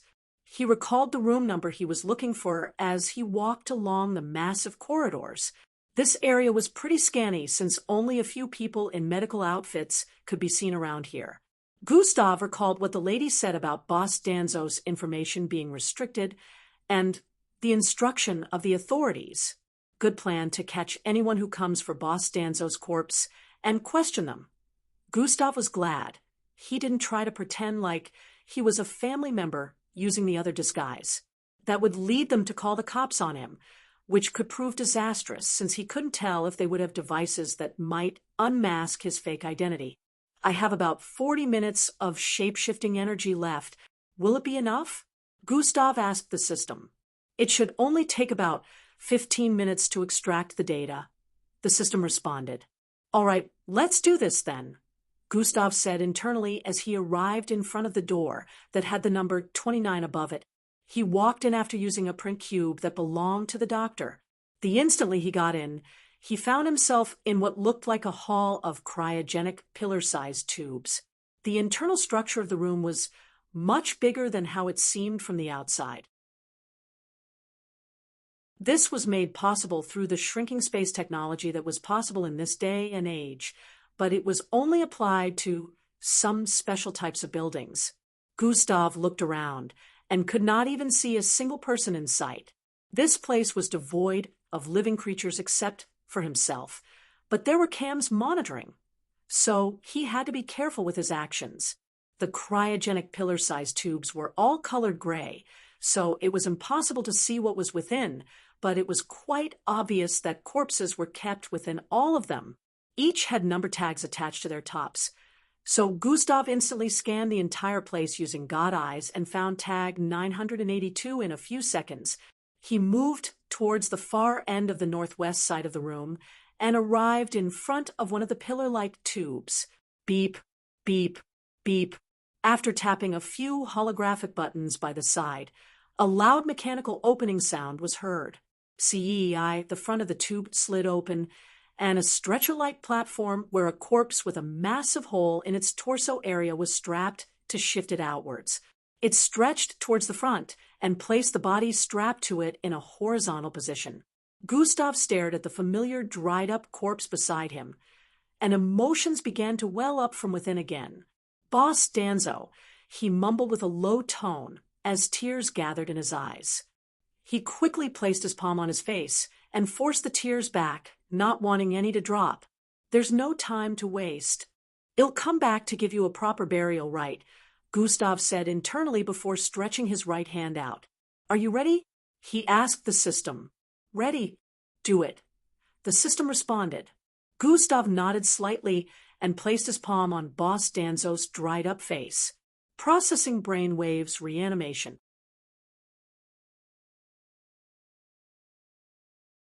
Chapter 737. Ready. Do it. The system responded. Gustav nodded slightly and placed his palm on Boss Danzo's dried-up face. Processing brain waves reanimation. A system notification popped up in his line of sight as a transparent red glow appeared on Gustav's fingertips. Reanimating brain last vestiges. 0/100%, 27/100%, 45/100%. Gustav waited for the bar that appeared above the percentage readings to fill up. 69/100%, 92/100%, 100/100%. In about 4 minutes, it was done. Reanimation complete. Preparing to withdraw data. Bypassing brain cells immunocode. 100/100%. Processing data withdrawal. The red glow on Gustav's fingertips became brighter, and strands of the glow pierced into Boss Danzo's face, causing his skull to light up from within. 1/100%. Gustav could tell this part of the process would take long, because it was already slower than the former. The system had given him an estimate of 15 minutes for the completion. 5 minutes had already gone by since he started this operation, so around 10 minutes were left till this was completed. This room had cameras positioned in several spots. Still, the closest cam to Gustav only allowed him to be seen from the front, where the cryogenic pillar-like tube blocked half of Gustav's frame. Of course, if they decided to make the cam focus more on Gustav from the control room to see what he was up to properly, the angle wouldn't matter since cams were multifunctional these days. However, there was no reason to do that, since the security's place there could see that he was a doctor and was probably busy examining the corpse. They would only be alarmed if someone was trying to move a corpse out of this place. Gustav would occasionally move his left hand, like he was doing something surgical to not arouse suspicions. He hoped spending more than 15 minutes in here would not cause any problems for him. Meanwhile, on the second floor of the building, the medical personnel who helped Gustav with the device where Boss Danzo's corpse information was kept was currently walking down a corridor. She arrived in the middle and turned to the right to move towards the office door. Calm. She knocked on the door softly and tried to slide it open. Noticing it was locked, she brought out a small black cube and placed it in front of the left side of the door. Catch 'em, the door slid towards the side, opening up for her.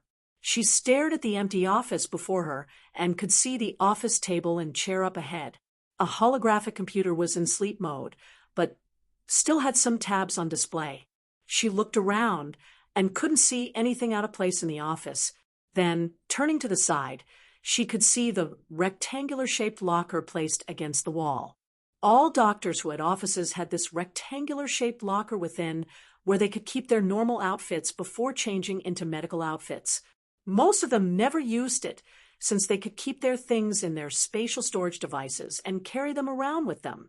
The lady medical personnel moved towards the rectangular-shaped locker and stood in front of it. The moment you notice anything suspicious at all, give me a call, so long as it is related to Danzo's corpse. She recalled the words of one of the male MBO officers who arrived here to give the order for them to report anyone who comes looking for Boss Danzo's corpse. Remembering how Dr. Marklin acted opposite to his original personality, she felt something was up, especially when it was related to checking out Boss Danzo's corpse. The MBO officer had said anything suspicious that was noticed should be reported to him instantly regardless of what it was. She felt there was only one reason a person would act opposite to their original personality was when they were up to something. Her colleagues said she was reading into it too much, and he probably woke up happy today or something, but she didn't feel this was the case. She had contacted the MBO officer a while back, and he said to check Dr. Markland's office covertly for anything out of place while he would be on his way. She got the override cube that opened every office door within the medical center from the control room and was able to gain access to Dr. Markland's office. She tried opening up the rectangular-shaped locker, but it wasn't responding. It turned out the cube didn't work for that. After opening it several times more, she gave up and moved to the office table area. She began checking for anything out of place around the table and eventually moved towards the computer to switch it back on and scan through the files there. She had no idea that the real Dr. Markland's unconscious body was within the rectangular-shaped locker. Fortunately, the override cube didn't work on it. A few minutes later, a thin-looking man with knife-shaped, spiky blue hair arrived within the office. From the presence he carried, one could tell he was quite the powerful mixed blood. A red-haired lady wearing a back-eye mask that covered only her eyes areas stood beside him with a crossbow-shaped red device in her grasp. "Did you find anything?" he asked the moment he came in. "Nothing, Officer Reiner, but believe me, he acted suspiciously. He never tells anyone thank you, and neither is he ever polite," the female medical personnel voiced out. It seems a bit far-fetched, but I was the one who told you to report anything no matter what it is to me, so I have no right to complain," Officer Reiner said while looking around the office. He moved around, trying to see if he could find anything related to secret communication devices. Right now, the only theory was the possibility of Dr. Markland being controlled or working in secret for an unknown entity related to the Gustav incident. They had no idea Gustav had stolen his identity.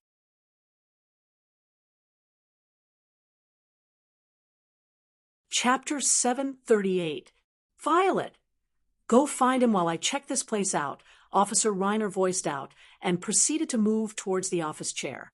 "I will take you to where he is," the female medical personnel voiced out, and led the way out. The red-haired lady wearing the eye mask followed the medical personnel out after hearing this. Officer Reiner began to check through the holographic computer. Meanwhile, in the cold room, Gustav stared at the notification bar in front of him as he waited. Data withdrawal process. 62/100%. It will probably still take around 4 minutes for this to be done, Gustav thought as he waited. He felt like he was disrespecting Boss Danzo's corpse this way, so he hoped this would be over and done with quickly. He stared at the massive hole in the middle of Boss Danzo's corpse for the umpteenth time, and the guilt within him kept rising. Gustav had already apologized a number of times, but he still felt it wasn't enough. The longer he stayed here, the more negative emotions continued to rise within him. Data withdrawal process. 84/100%. Less than 2 minutes left now. Gustav sighed in relief as he felt this whole charade would come to an end soon. His senses were currently spread across the entire 13th floor, so he could sense the medical personnel moving to and fro.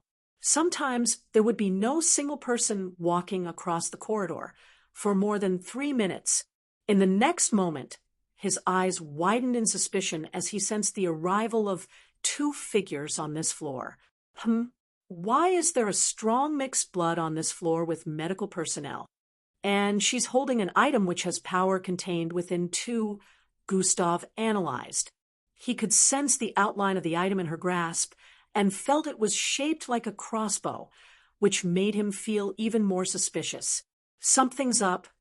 Gustav instantly came to this conclusion as they walked along the corridor, moving closer and closer to the area where the door of the cold room was situated. Data withdrawal process. 87/100%. He stared at the notification bar again and gritted his teeth. Hopefully, I'm just being too cautious.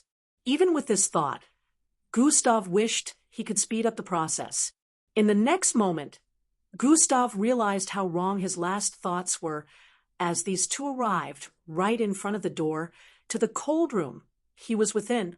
Damn it, Gustav cursed underneath his breath. Down in Dr. Markland's office, Officer Reiner had checked everything he could within the system in the last 4 minutes and couldn't find anything suspicious. He moved from place to place around the office again to see if he missed anything that finally arrived in front of the rectangular locker. This was the only place he hadn't checked so far, so he was curious. He tried opening it, which of course failed.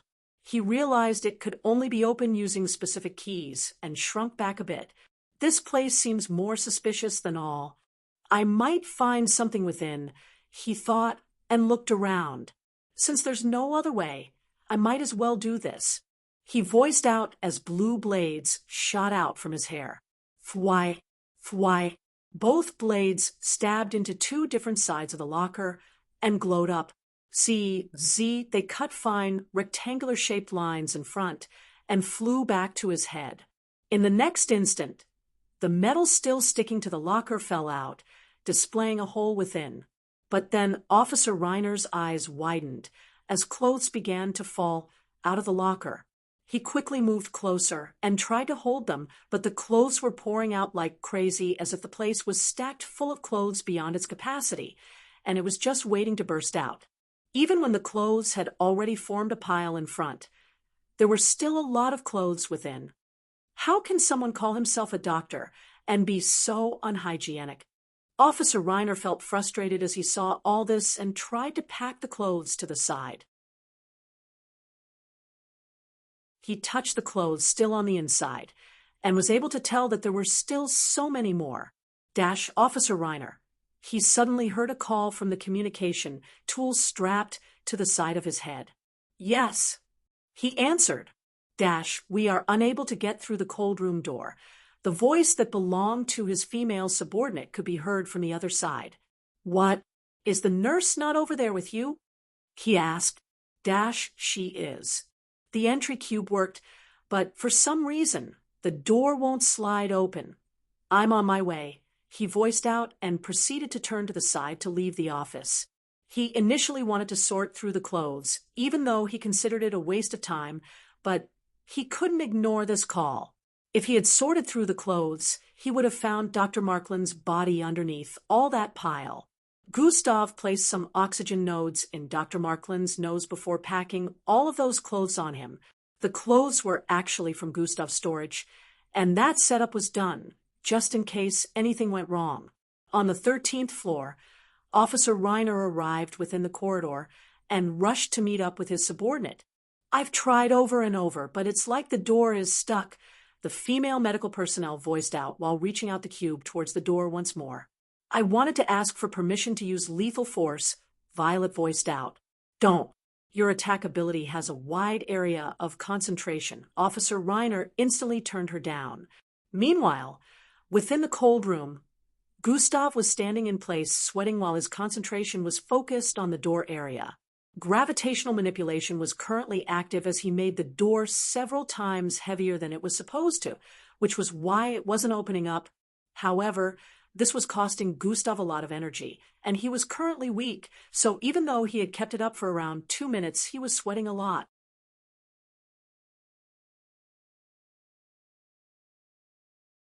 Chapter 739. However, this was costing Gustav a lot of energy. He was currently weak, so even though he had kept it up for around 2 minutes, he was sweating a lot. Data withdrawal process. 99/100%. Almost done, Gustav said internally as he sensed the 3 figures outside the door. He could already tell that one was about to attack.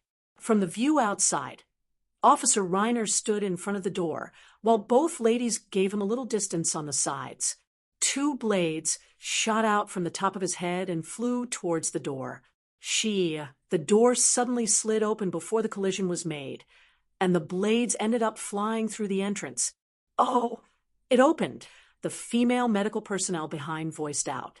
Both MBO officers were surprised to see it had slid open contrary to the initial situation.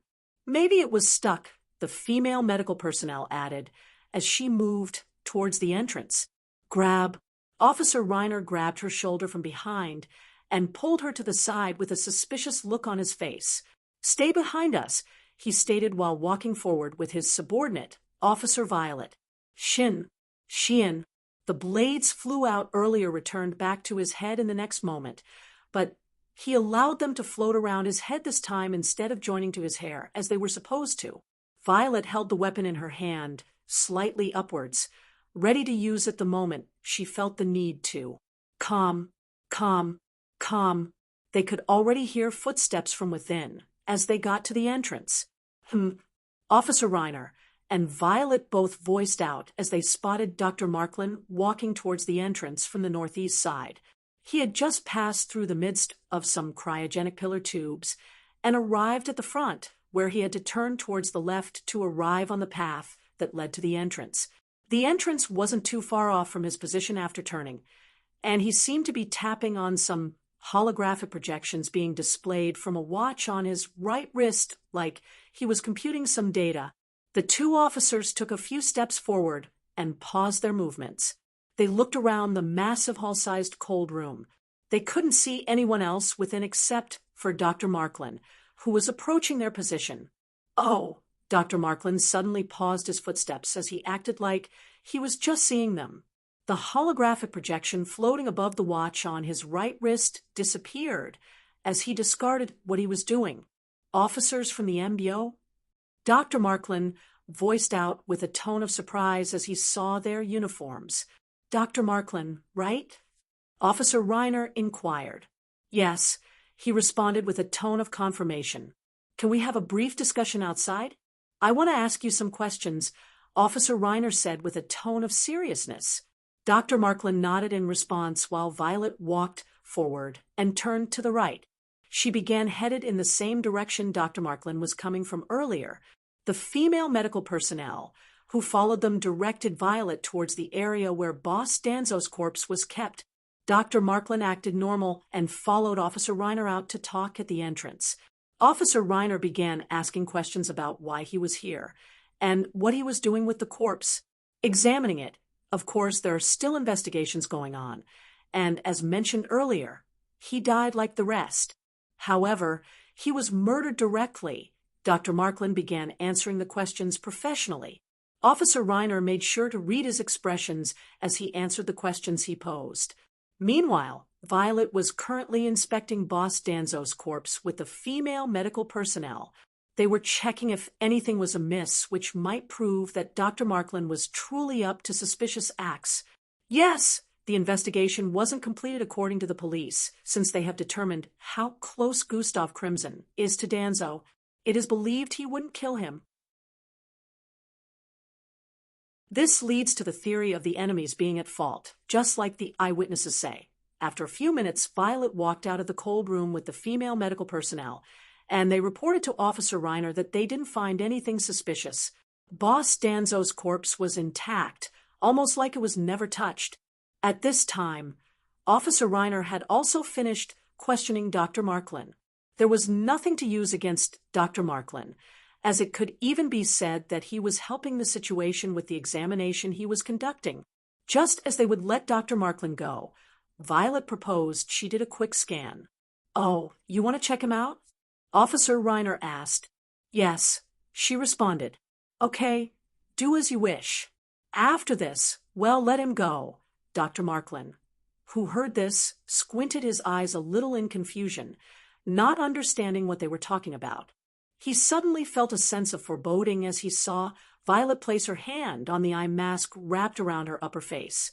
She slowly lifted it up, revealing a pair of glowing azure-colored eyeballs. This energy, it's the same as... As this thought appeared in his mind, Dr. Marklin turned around. At the same time, Officer Violet slowly raised her head to stare in his direction. Whoosh, to everyone's surprise, a burst of wind blasted across the place as Dr. Marklin disappeared from their line of sight. He's running. We're going after him. Officer Reiner shouted out and charged forward. Officer Violet was quick in reacting, and both of them ran forward as well. Their speeds, too, weren't shabby as they arrived in front of the teleporting elevator at the end of the corridor, leaving the female medical personnel in awe. They were gone as well in the next moment. Gustav, who had been imitating Dr. Marklin's identity all this time, had to escape before Officer Violet could lay her eyes on him. Right now, he was headed towards the second floor where Dr. Markland's office was located. At the same time, the two officers chased after him.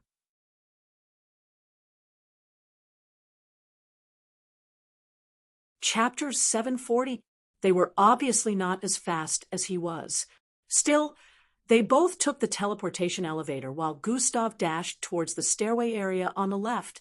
The teleportation elevator took a few seconds before it would teleport a person towards their desired floor, which was why Gustav had to move towards the stairway to avoid getting caught or having Violet's eyes on him. Even though Violet couldn't see him directly, she could still see through some floors within the building structures. So they planned to cut him off at a particular floor, since they would arrive before he did. To both their surprise, Gustav suddenly disappeared from Violet's range of eye detection when they arrived on the 7th floor. He was initially on the 8th floor, then he suddenly disappeared. Both of them instantly began looking around the place for him. Meanwhile, Gustav actually leaped out of one of the windows on the 8th floor, since he had already determined that falling from this height down to the 2nd floor would lead him directly to Dr. Markland's office. Hover has been activated. The instant he arrived on a window side of the 2nd floor, his body paused in midair. Gustav flew a little bit forward and went in through the window. He had arrived within Dr. Markland's office. He looked around and could see the mess created from cutting open the rectangular locker by the side. Gustav moved towards it and pulled off the rest of the clothes on the locker, revealing a white-haired man who seemed to be around 40 years of age. This was the real Dr. Markland, and he was currently in his undies, since Gustav had to wear his clothes. Gustav wasted no time picking Dr. Markland up and clothing him as fast as he could before wearing a new piece of clothing. Flesh-wriggling sounds could be heard as Gustav transformed back into the dark skin and afro-styled hair identity he used earlier.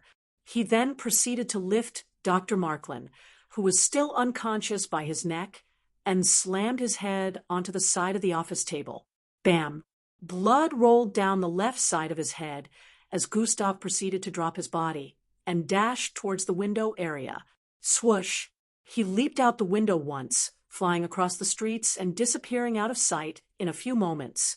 Meanwhile, Violet scanned across the building on the 6th floor with her vision as they looked for Dr. Markland. "I found him," she suddenly voiced out as she stared at a particular area beneath. "Where?" Officer Reiner asked. "In his office, but he seems unconscious," she responded. "Let's go," Officer Reiner shouted out as they charged towards the nearest teleportation elevator. Zing! In a few seconds, they arrived on the 2nd floor and began making their way to Dr. Markland's office. People on the entire floor were startled as they saw the state of things with these powerful MBO officers running around. They were in Dr. Markland's office after a few seconds and saw him lying on the floor, passed out while bleeding from the side of his head. Violet spotted the blood stain on the side of the table in front of him and the clothes on the floor behind. "I think he tripped," she voiced out. Officer Reiner, who had also noticed this, moved forward and brought out a medicinal pill from his storage device. He squatted in front of Dr. Markland and fed him the pill. Flicker, flicker. After a few minutes, Dr. Markland opened his eyes to see two figures dressed in MBO uniforms standing in front of him. What happened? Why am I on the floor?" He slowly muttered as he sat up. "Why were you running?" Officer Reiner questioned him with a suspicious tone. What are you talking about?" Dr. Markland asked with a look of confusion. Gustav arrived back at the lab 5 minutes before the timer for his shape-shifting went out. "That was close," he sighed as he slowly transformed back into his original looks. "Why were those officers there? Did I make a mistake?" Gustav wondered as he tried analyzing the situation. "The nurse with them. I saw her at the casualty documentation office." Gustav recalled the face of the lady who gave him the documentation device for Boss Danzo's corpse. "Whatever I did, it must be related to the identity of that doctor. She probably found something about me fishy, Gustav instantly put two and two together, understanding the situation. He already knew Boss Danzo's corpse was under inspection, so he could tell all this was concerning the identity he took and looking for Boss Danzo's corpse. He was just glad he got away without having to do anything disastrous. Earlier, the MBO female officer wanted to scan him with her eyes, and Gustav could sense had similar energy with God eyes. The moment she stared at him directly with those eyes, she would instantly be able to see through his shape-shifting. His original bloodline was something he wished to remain a secret, or it would cause many problems for him. Gustav knew that if it became known that he could mimic people's identity, the usefulness of his bloodline would drastically reduce. The authorities after him would be on a watch-out, and the technology to see through shape-shifting would definitely be massively issued out. Then there would be no point in having the power since it could be seen through. He had to keep it a secret that he could mimic people's identities so they'd never see it coming. This bloodline ability was so uncommon that any talk about a shapeshifter that could mimic the identity of people had not been heard of in up to 100 years. In this age of technology, there were see-throughs that could be used to identify if a person tried to disguise as another person, but presently they weren't used actively. Gustav felt if anyone besides Miss Amy and those who already knew of his original bloodline found out about the secret, he'd have to silence them forever.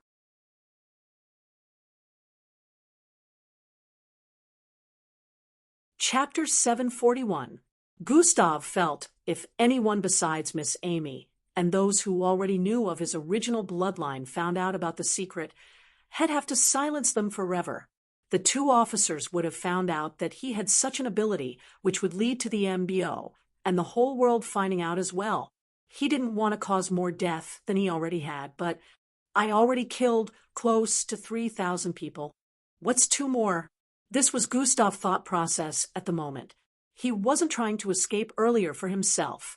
He was trying to escape for their sake. Anyways, the first step of the plan is complete, Gustav said as he took a seat in front of one of the holographic computers. Are you ready to transfer the data now? Gustav asked the system. Affirmative. Go ahead and place your hands on it. The system responded.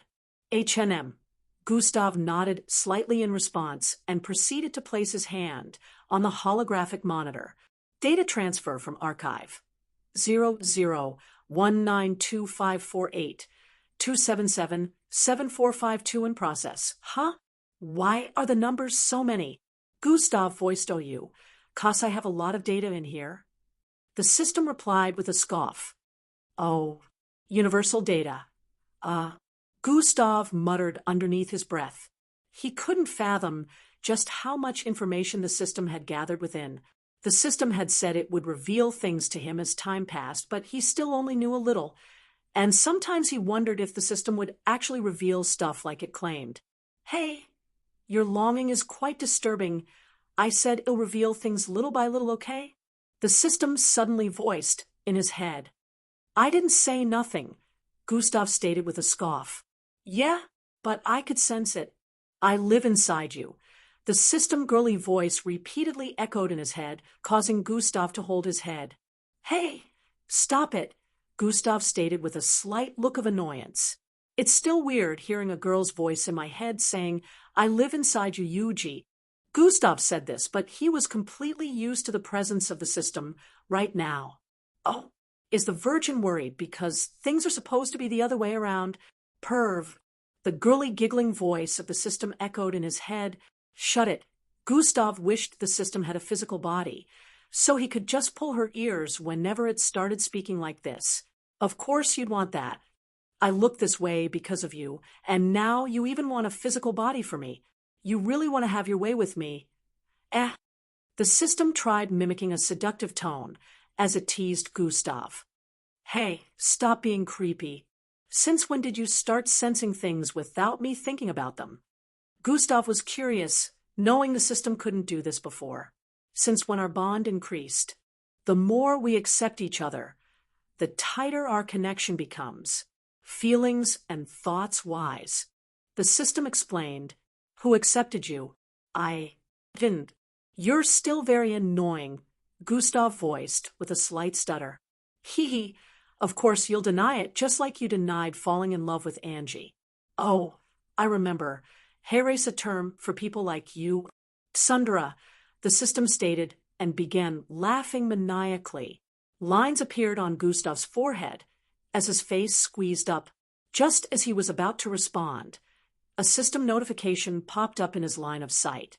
Data from Archive 00192548-277-7452 successfully transferred. It's done, Gustav said with a longing gaze as he stared at the monitor in front of him. Video file received. This was displayed on the holographic monitor in front, along with a play button. Gustav looked a bit emotional as he raised his hand to tap on the play button. Time to check this out. True in, at the top of a massive floating structure above a blossoming city, a figure could be seen flying towards the structure. The floating structure looked like a chunk of rock the size of a building, ash in color. So it had been here this whole time, and it was invisible and impossible to sense. The figure flying upwards was startled as they noticed the structure. Hey, Red Shadow, I found it, she voiced out through a communication device as the wind caused her jacket to flap. That's great, young miss. You just have to disarm it using the T-67 now. Red Shadow responded through the communication device. The figure flying towards the structure happened to be Miss Amy. Strange purplish energy surrounded her as she flew upwards. In the next moment, she arrived in front of the massive chunk and could see a weird cone-shaped device protruding from the top. She flew a little higher and floated towards the device protruding from the top of the massive chunk of ash-colored rock. Beep, beep, beep, beep. A faint beeping sound echoed in her ear as she approached it and brought out a 3-feet-long cylindrical-shaped device. This was the T-67 device Gustav and Red Shadow found past the mixed breed borders behind the neighborhood a year back, just as Miss Amy landed on the chunk of rock. Beep, beep, beep. The beeping sound suddenly became extremely fast, and this was when Miss Amy noticed the pinky finger-sized timer placed by the side of the device. 2 minutes. It suddenly went from 2 minutes to 1 second, 1 second. Miss Amy's eyes widened as she charged forward with the T-67 device in her grip. Boom! From the intensity of her speed, half of the floating platform behind her got blasted into smithereens, and from below, it sounded like an explosion went off in the sky, causing the citizens of the city to look upwards. Miss Amy had already seen the keyhole where she was supposed to put it, so she instantly shoved it into the hole and turned it anti-clockwise. Midnight. In the last millisecond, Miss Amy managed to deactivate whatever this piece of machinery was. It slowly powered down since there were about 7 more milliseconds before the 1 second was up. Miss Amy was fast enough to deactivate it in less than a second.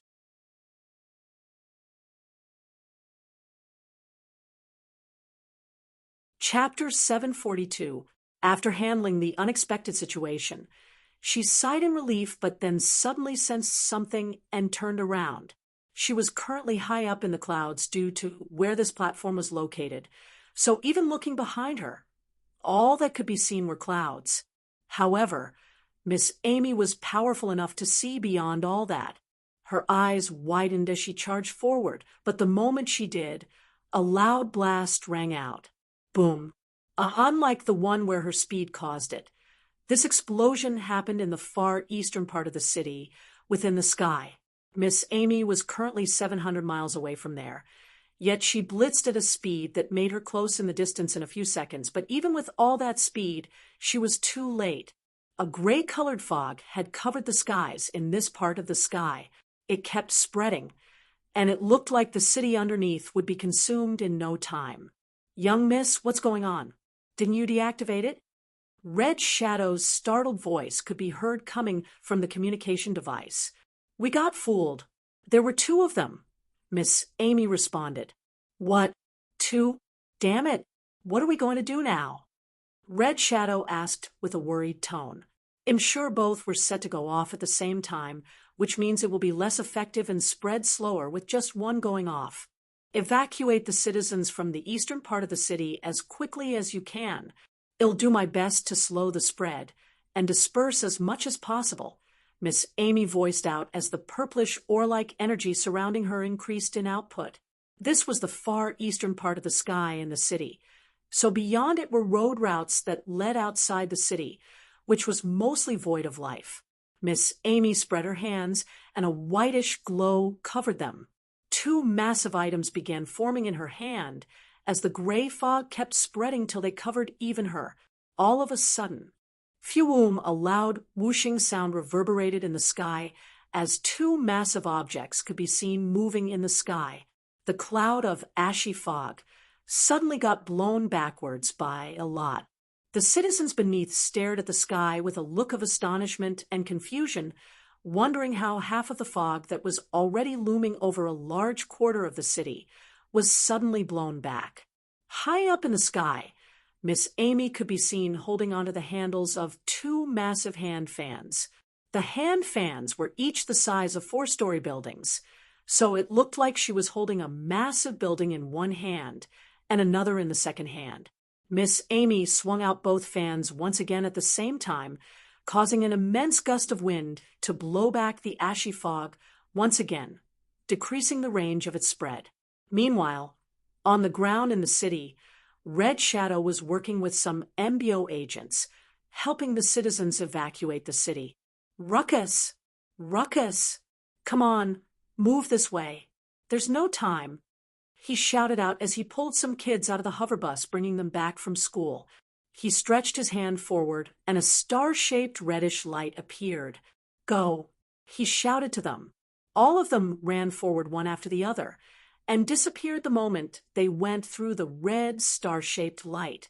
The entire vicinity was crowded with panicking crowds, and vehicles had blocked the roads due to people who had already been evacuated, leaving their vehicles behind. The MBO agents moved swiftly as well, leaping towards the buildings by the side, where workers were situated, and bringing them down. Red Shadow would open multiple portals simultaneously, which led to the outskirts of the city, over at the west side. The range of the fog they were trying to protect everyone from was only within the city. Move! Come on! Red Shadow hurriedly helped another 20 people move teleport away. This part of the city had at least 20,000 people living in it, and so far he had only managed to help around 10% of that. He knew they didn't have much time, because even though Miss Amy was helping reduce the speed of the spread, they were still dealing with gases in this situation, so there was no way some of it wouldn't mix with the oxygen in the air and become invisible. It would soon start having little effect on the surroundings regardless. They had requested for more help from the MBO to move the people away faster, which was why more MBO agents were arriving on the scene. But even with the amount of MBO officers on the scene, it would still take a lot of time to get everyone out of here. In the sky, Miss Amy had fanned a lot of the ashy fog back with just brute strength alone that it looked like the skies had cleared, but this was far from the case. Miss Amy could sense a greater pressure than before coming from upwards where she had fanned the ashy fog to. Suddenly, boom, there was another outburst of the ashy fog, as they spread across thousands of feet instantly. They were spreading out way more violently than before, catching even Miss Amy by surprise. It was almost as if they had sentience, as a massive amount of them formed a gigantic upside tornado in the sky, charging towards Miss Amy with the tip. Miss Amy raised both massive fans again and swung them out with force. Foohum! An outburst of wind blasted forth and slammed into the massive upside-down, ashy-fogged tornado. Even though it was the size of a skyscraper, the violent wind crashed into it and dispersed it instantly. However, as it dispersed, more ashy fog suddenly burst forth in every direction, instantly covering Miss Amy's small figure up in the middle of the sky. It's starting to consume my protective energy field. Miss Amy sensed the purplish ore-like energy surrounding her, thinning out as she found herself within the sea of fog.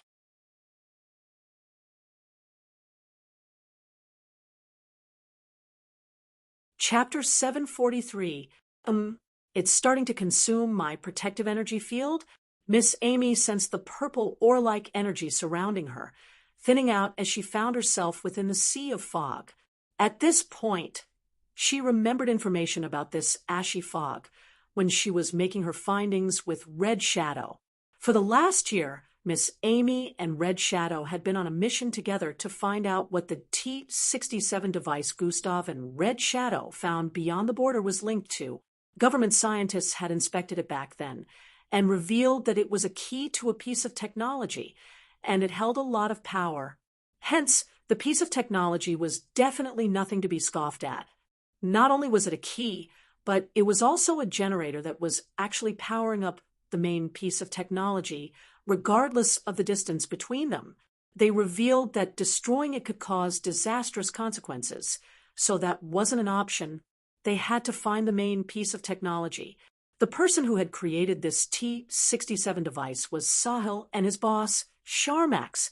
Sahil looked like a boss himself, but he was actually a lackey compared to Sharmax, who remained uncaught to date. Sharmax was said to have escaped to another planet when he knew the MBO was onto him. He knew he would be caught eventually, so he didn't want to risk staying behind. Miss Amy was able to round up every single person he worked with within the last year, using the scattered info she gathered. They revealed they were working on a poisonous explosive device, and Sharmax's assistant, Sahil, just happened to be conducting illegal activities after his boss had disappeared. At this time, the main piece of technology had been completed and sent to a particular location. According to them, the timer on it had been activated, and when the explosive device went off, an ashy poisonous fog would consume an entire city in a matter of seconds, degrading the cells of every living creature within and rewriting them. It was meant to be an insane test, and Sharmax was plotting to see how it would end up. The henchman barely had enough information to give about this explosive device. Especially its location still remained unknown and was unable to be found by satellites even after checking. The MBO sent several agents to go after Sahil and failed to catch him so many times until Gustav intervened. At that time, Miss Amy was still gathering information about the main explosive device from so many other places while Gustav was catching Sahil. After Sahil was caught, it took some time for them to get information out of him, but Miss Amy managed to make that possible. Unfortunately, even though Sahil had more information to give than the rest, it still wasn't enough, but he did manage to reveal the others involved in the experiment, as well as the supposed city where the explosive device was located. Miss Amy and Red Shadow moved to the supposed location, which was Dharma City, the neighboring North City, to Vehicle City, while Gustav traveled to go see Boss Danzo. They checked Dharma City and couldn't find any signs of the explosive device, no matter how much they checked.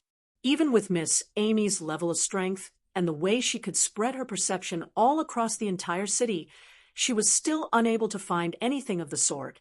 They began to question whether the device was truly here, but then Sahil had revealed they might need to get information from two other people. One of the two turned out to be completely useless, while the second one, which Miss Amy nearly burnt to a crisp underneath the engine of a spacecraft, revealed something about the explosive device. He got a Clerxy Varnite from me at the time and told me to keep it a secret. Speak in simple man terms, the Clerxy Varnite helps to build a material that can cloak an object, literally putting it in another space so it doesn't occupy normal space. It's like this. Whatever gets cloaked is there, but at the same time, it's not. It cannot be accessed, seen, or sensed until the Varnite is deactivated. How do I do that? You have to get A. This was how Miss Amy's last conversation with the other person went. It turned out that the explosive device was built using this Varnite substance, so it couldn't be accessed because it was like it wasn't there. The only time it would be revealed was when the timer was coming to an end. Miss Amy took the necessary steps as directed and was able to finally expose the explosive device in a part of the sky that she had initially checked. This showed just how powerful the device was. Miss Amy had practically disarmed it, but what no one mentioned was there were two of the explosive devices. To be more accurate, none of them knew there were two of them. Sharmax had been one hell of a calculative and scheming person that he placed two in different spots. Both of them were revealed at the same time, but Miss Amy found one first and only sensed the second one at the last second. Within the ashy fog, Miss Amy remembered that when they asked everyone about the information on the ashy fog, they revealed it had sentience and was capable of taking actions on its own. It also got more vibrant and effective the longer it remained exposed to oxygen, which meant the fog would only get stronger and stronger, and no one knew the effect it would have on people. There was also a probability that this city wouldn't be the only casualty after it had consumed it, since it would get stronger with time. Having sentience just made it even more dangerous. Looks like I have to take off my seal, Miss Amy thought. She initially felt that wouldn't be necessary, but seeing the state of things, she knew she had to get serious before things escalated beyond control.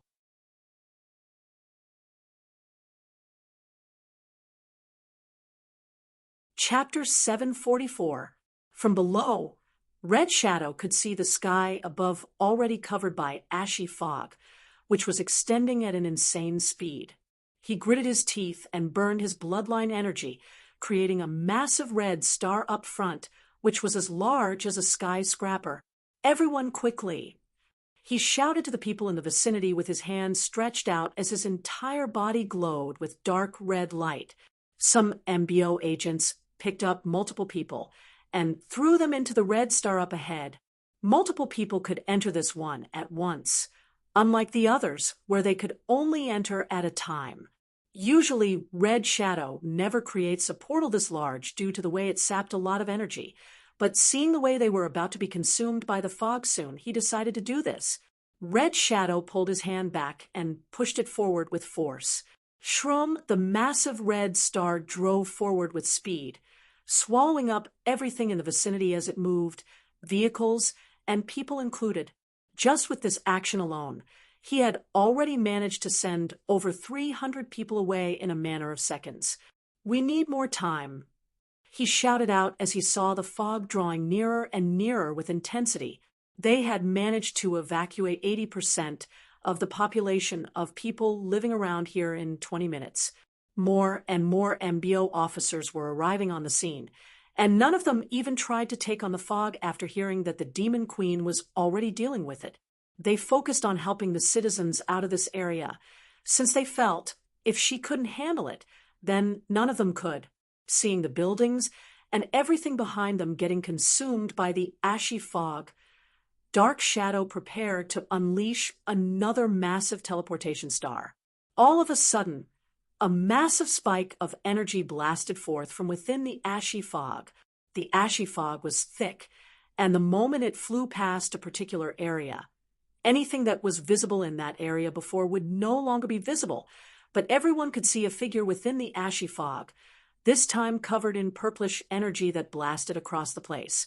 The ground began to quake from the outburst of energy coming from this being, and the ashy-colored fog, initially headed in their direction, suddenly got dispersed as a purplish wave consumed it. They initially thought they would be affected, but the purplish wave suddenly stopped and created a massive wall behind them. The whole place instantly became calm. They couldn't see what was going on beyond the purplish wall, but Red Shadow could sense the outburst of energy and felt Miss Amy had gone all out right now. If they weren't being protected by the purplish wall, they would most likely be affected. Beyond the wall, Miss Amy was flying at an insane speed around the wave of ashy fog, sealing it from spreading with her purplish energy. No matter how much more powerful the fog had become in the last 20 minutes, even with its sentience, it couldn't contend with Miss Amy in this state. Fly-wee-I. Miss Amy circulated around the fog at speed way faster than light, using his purplish energy to tear lines in space. Vriri, a dimensional rift, suddenly appeared on the east, cackling with destructive energy and bluish and purplish light. An immense suction force came from it, and it began pulling the fog into it. In the next moment, another rift had appeared on the west, Vriri, and in the next on the north, south, northwest, southwest. In a matter of seconds, 7 rifts had been created, and they were each in a position that surrounded the ashy fog from every direction. Some were so high in the sky, while some were placed just a few feet above the ground, but they were still in a position where they had encircled the ashy fog. Each rift carried an intense amount of suction force that was powerful enough to wipe an entire city off the map, but since they surrounded each other, they canceled out the force that would spread out to the surroundings. Instead, the ashy fog in the middle was being sucked from every direction into the dimensional rifts, leaving it no chance to escape. Miss Amy stayed in the middle.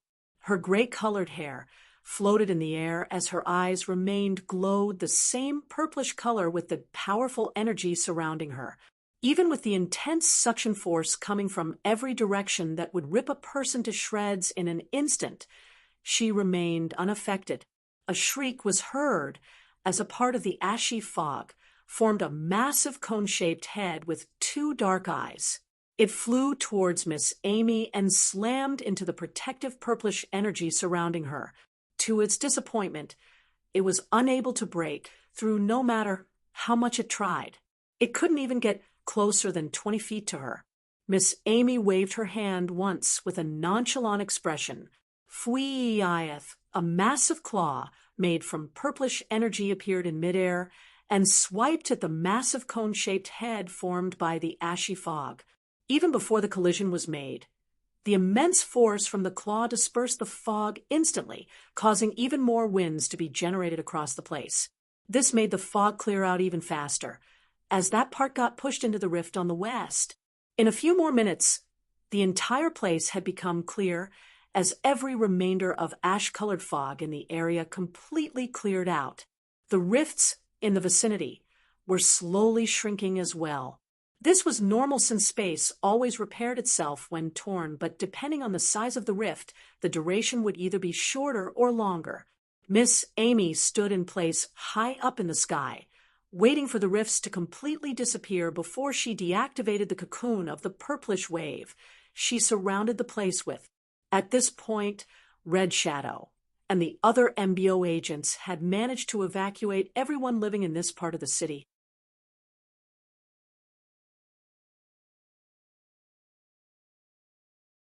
Chapter 745. At this point, Red Shadow and the other MBO agents had managed to evacuate everyone living in this part of the city. After Miss Amy deactivated the purplish walls and cocoon surrounding the place, the skies were clear. There was nothing to be seen beyond destruction behind the parts where Red Shadow and the MBO officers initially were. The buildings, roads, and everything in sight had been completely decimated. It made the place look like a ghost town. Beyond the point where Miss Amy activated, the purplish wall remained intact, but behind was like a wilderness. Miss Amy slowly floated down from the sky and landed on the spot within the decimated part of the city. The damage isn't as bad, she thought as she inspected the vicinity. This was how Miss Amy felt because she knew just how powerful the rifts were and the havoc they could have caused if she hadn't let them cancel out the force of their pull by making them surround each other. However, if another person saw this amount of destruction, they would freak out because even the outskirts of the city were affected.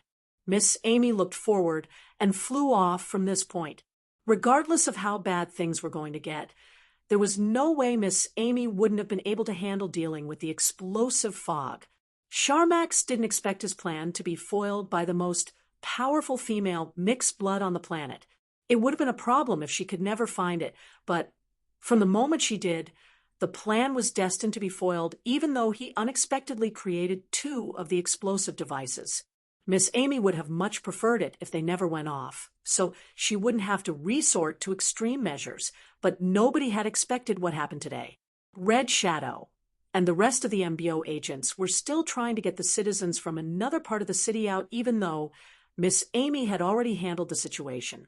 Miss Amy supported this action because it was a gaseous explosion, and some parts might have mixed with the oxygen in the city, which would make the air poisonous. In some parts, even though it was invisible, the effect would most likely reduce a lot, but still it would be safer to get everyone out of here and detoxify the air in the entire city. Miss Amy decided to request for an alpha-ranked mixed blood currently on Earth to show up in the city. Rilia, how fast can you get here? Dash, I never thought you'd ever call for help. Lil sis, hee, just get over here. Idiot, Miss Amy voiced out through the call. Dash, I'm already here. She heard from the other end of the call and paused her flight above a part of the city. The moment she turned around, a beautiful lady with gray and blue-colored hair was floating in midair right behind her. This lady had a slim figure, clad in a red leather gown with a long slit reaching her left thigh. Her busts were almost as massive as Miss Amy's. Albeit faint, she had facial similarities with Miss Amy. The air is toxic, Miss Amy warned. Not toxic enough to affect me, she voiced out with a smirk. We could have used your help earlier, Miss Amy stated with her usual straight face. I just arrived back on Earth a few hours ago. Give me a break, lil sis, she responded to Miss Amy by folding her hands and smiling. Get everyone out of here. Miss Amy didn't even try to sympathize with her, and immediately went straight to the point. Ugh, no nice to see you again. I missed you or anything, your straight-up commands. You're no fun. Rilia. Miss Amy called out her name with a tone of discomfort.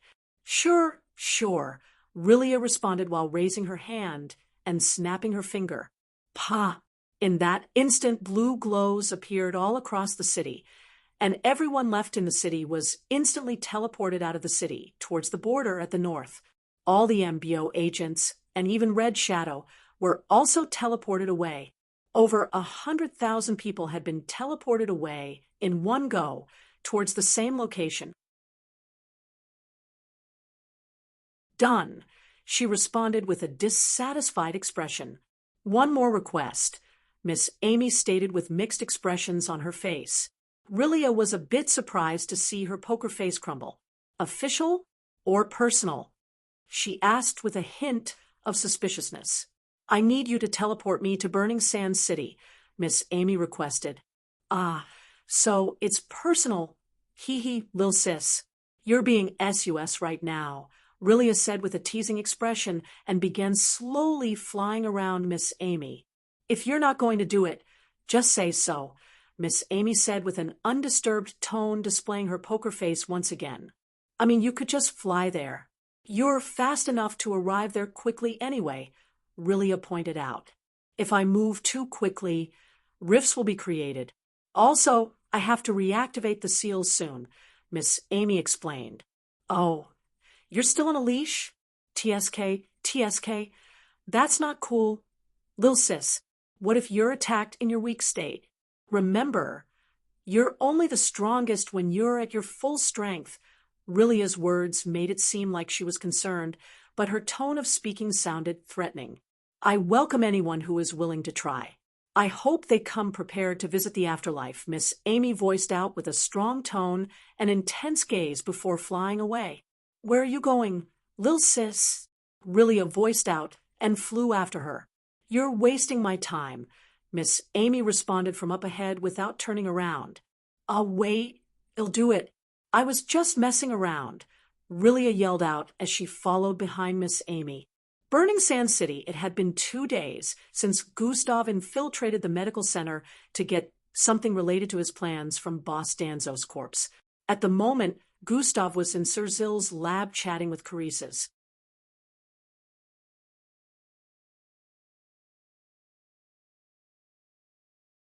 Chapter 746. You're going to remain hidden for now, and present them with the things I have given you at the appointed time, Gustav stated. Are you sure Marshall is on board with this? Gustav asked. I spoke with him yesterday. Carissa's nodded. All right then. There's still one more thing I need to complete before leaving here, Gustav added. After that, I'll hand everything over to you and Scientist Sill. I will come back after the tide starts turning to get you. At that point, they won't be able to label me with anything extra and try to bring me down than they already have, Gustav mumbled. At the moment, theories were circulating around about how Gustav was working for terrorist organizations because in some other small city, there were explosions similar to ones that happened in Burning Sands City. A terrorist group came out claiming they were responsible for the happenings. The city wasn't as grand as Burning Sands City. Neither was the destruction level even close to what Gustav caused, but people began to link it to the one that happened to Burning Sands City. Gustav could tell someone was trying to set him up to look like he was in league with terrorists, which was one of the reasons he knew revealing himself to let them take him in for questioning would be a very bad idea. That would be him setting himself up for execution since they would just pin everything against him without giving him the chance to explain. The system had snooped around, and he knew that lots of the higher-ups in the MBO were already against Gustav for giving the MBO a bad name, so they wanted him gone. It gave Gustav this information and told him he needed a way to get himself out of this predicament. Now that Gustav understood how things were, and the fact that he was being plotted against, he had decided to turn the story about the whole situation around. Yes, he was practically the cause and the villain here, but he had decided to turn things with his plan and pull off fooling the entire world. Gustav had completed 3 phases of his plan in the last 3 days, and now one more was left. Big brother Gustav, will you be okay? Carices asked with a look of concern. H&M, it'll be fine, Gustav responded. Maybe I should call Miss Amy to let her in on my plans. Gustav thought, but quickly discarded the idea. He stared at the holographic projection up, which was currently displaying a paused video. Gustav instructed for the video to be played, and it began displaying a person's point of view. Boom, boom, boom. The sounds of an explosion could be heard from the video, and one could see from the view of this person that battles were going on up ahead. When this person turned around, Carices and Marshall could be seen in the same encirclement as him, and after saying a few words to them, this person was flung forward with immense speed by both of them. From the point of this person's view, a golden beam was also shot out at the same moment he arrived before Gustav and pushed him out of the way while his body was still being catapulted in midair. As the golden beam tore through him, this person turned to the side to stare at Gustav, who had a look of disbelief and confusion before the video blacked out. We should never have agreed to throw him forward like he asked, Carices lamented once again after seeing the footage. I would probably be dead too if you hadn't, Gustav voiced out. No. What? Carices was truly lost for words as she thought about it too. It turned out that during the battle with the 3 mixed bloods that were sent after them, when Gustav was about to get killed, Boss Danzo had asked Marshall and Carices to throw him out. They kept questioning what would Boss Danzo do since he was just an ordinary human being. It made sense for both of them to go out and help him, but somehow Boss Danzo was able to convince them. Marshall and Carices activated their bloodlines. Marshall's bloodline gave him a power boost, which helped him in lifting Boss Danzo and flinging him forward, while Carices made use of her telekinesis to catapult Boss Danzo's body faster in the air, making him arrive before Gustav, just when the golden beam was about to be shot out. Carices had explained to Gustav about how it happened some days back, but Gustav couldn't blame her or Marshall. He would be dead if Boss Danzo didn't show up at the time he did, which would still lead to everyone's death too. It turned out that Gustav's reason for visiting the medical center and coming into contact with Boss Danzo's corpse was to withdraw the data of Boss Danzo's last 5 minutes before death. The system had explained to him that this was possible with its help and gave Gustav all the necessary requirements. Now, this was another evidence of things that had happened on that day. The authorities were unable to recover any footage from the scenes of destruction. Everything had been reduced to ashes, and even when trying to recover footage, they were unable to. They even called in a popular MBO officer that could reanimate everything that had happened in a particular area within a specific time frame, and his abilities didn't work here either. All this was due to the lingering energy of decimation. Decimation had been both Gustav's bane and help, even though he saved them and had his revenge. It also prevented the authorities from getting the truth about how the whole incident began. Now Gustav was trying to rewrite the whole scenario with everything he had gathered. If things went as planned, he would be free, and all accusations would be dropped. How did you manage to get this? Carissa's asked. That is of no importance. Be ready to play your role when the time comes, Gustav stated before standing to his feet. Time to low, just as he was about saying again. A strange and powerful pressure suddenly descended upon the entire city.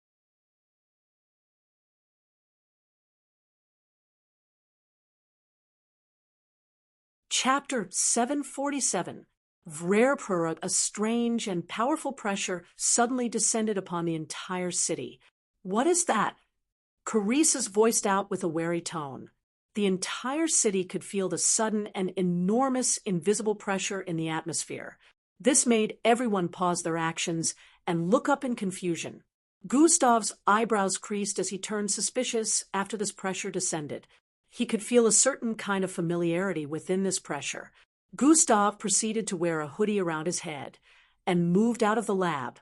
Big brother Gustav, where are you going? Carissa's asked with a worried expression. Stay here, Gustav commanded, and leaped out through the window of Sir Zill's office. Sir Zill happened to just be coming in when Gustav leapt through the window. Gustav. He called out, but Gustav was already gone. It turned out he had information to pass to Gustav. Gustav landed in the middle of the street right beside Grayscale Pharmaceuticals and activated Sprint. Sprint has been activated. He ran up the side of a 200-story skyscraper and arrived at the rooftop in a few seconds.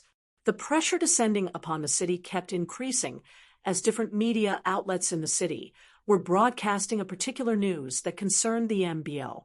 At this point, people began to be affected and started moving indoors to decrease the effect of the pressure coming from above. Gustav looked up into the sky and could see a faint fluorescent light in the middle of the burning star-shaped pearl high above the city. The burning star-shaped pearl was always dazzling with yellow flames, but the small hint of fluorescent light could be seen in the middle this time. It was barely noticeable, but due to Gustav's eyesight, he could spot it, just as he wanted to activate God Eyes. Thurturum, a pillar of fluorescent-colored light, suddenly shot down from above, landing right in the middle of the city. Zerzrii, the moment it made contact with the ground, the light spread from the point of impact towards every corner of the city in a matter of seconds. The ground was glowing with a fluorescent light at this point in every part of the city. Later on, the pillar of light in the middle slowly dimmed. Everyone was startled at this, and they began to feel the pressure slowly disappear. However, arg! Gustav groaned in pain as he felt a sharp pain on his forehead. This energy. It's the same as life tracking, he said internally as he held his forehead. Gustav. The MBO forwarded their plans. The system suddenly voiced in his head. Forwarded their plans. As Gustav voiced this out, his eyes widened as he came to a realization. Currently, his forehead was glowing with a #_#_ sign, which was quite visible.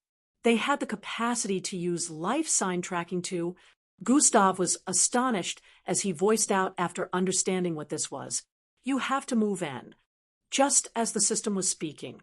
Zuzum, zuzum, zuzum. Bright lights suddenly concentrated on Gustav's position from different directions, and multiple people dressed in MBO uniforms began to appear on the rooftops of the buildings surrounding the one Gustav was currently standing on. Before Gustav knew what was happening, he was surrounded by multiple MBO officers. Gustav Crimson, come with us quietly for questioning. One of them voiced out with a loud tone. Gustav looked around with a strong and piercing gaze. There's 17 of them. More will probably arrive soon too. Gustav was instantly able to calculate their numbers. The entire area radiated with the combined pressure from all of these MBO officers, all channeling their bloodlines at the same time. They were ready to attack Gustav the moment he acted in an unsatisfactory manner. This was a situation Gustav never saw coming once again, but he would be damned if he let himself get caught when he was almost done implementing his plans. All right. I'll come with you guys, Gustav voiced out while raising both hands. This caused some of them to crease their eyebrows in suspicion, seeing the way he just agreed. Ooh, after I prove my innocence, the moment Gustav voiced this out. Combination has been activated. Sprint plus dash. He turned to the side and charged southwest. Tuhush, Gustav blasted across the place with immense speed, but a kind of barrier suddenly appeared the moment he tried to pass through the midst of the two MBO officers on the building he leapt towards. Bang! Gustav slammed into it and got blasted backwards. Ting! Ting! Swihii, walls of white suddenly began to connect from one MBO officer to the next, and in a matter of moments, a barrier had been fully constructed around Gustav. Gustav fell towards the window of the building behind and did a flip in midair before landing sideways on the window and leaping downwards towards the street below. There are civilians in the vicinity. Make sure you're careful with the usage of your abilities. One of the MBO officers shouted out as the MBO officers all moved towards the ledge of the building and began to jump down after Gustav. Bam! The instant Gustav landed on the ground, he wasted no time in charging forward again towards the left side of the building he had just fallen from. Conjuring an atomic blade, he raised his hand diagonally and slashed down at the whitish barrier that had been erected around the vicinity. Fwyi! The instant contact was made. A small line appeared on the barrier, which depicted how sturdy it was. Gustav calculated in his mind how many times he would need to strike with that amount of force to break through it, and realized that it was a lot. There's no time. The instant this thought appeared in Gustav's head, he jumped towards the side. Bam! A massive boulder-sized black drilling object slammed into the barrier beside him, as well as a yellow beam. Gustav began running around the sides and swerving as multiple attacks began to head towards him from different directions. Come quietly with us, Gustav Crimson.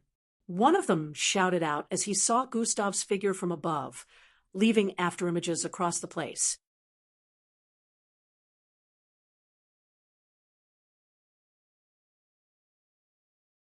Chapter 748. He sent out a landslide across the entire street, since it was empty except for the MBO officers chasing after Gustav. As Gustav felt the vibrations, he leaped forward and blasted through the 52nd floor.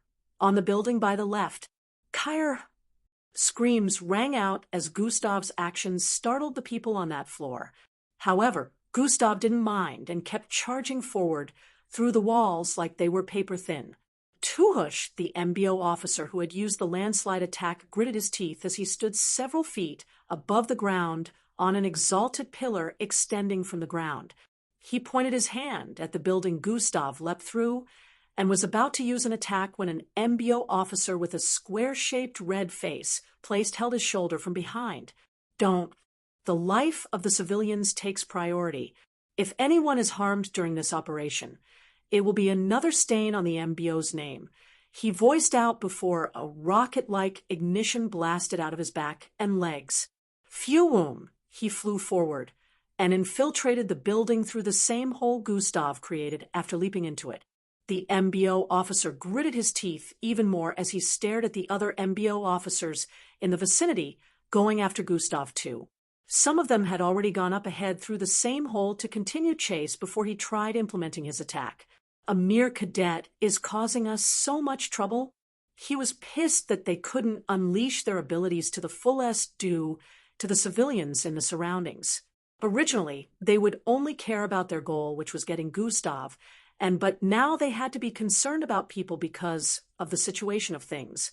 The pillar shooting out of the ground began moving forward with speed, carrying him along with it. He passed the side of the building, deciding to chase from the side. Fwaya, Gustav's figure blasted through the back of the third building up ahead. That's an irregular speed for a cadet. This was everyone's thoughts as they saw how far Gustav had gone already. They had been briefed before that Gustav was one of a kind.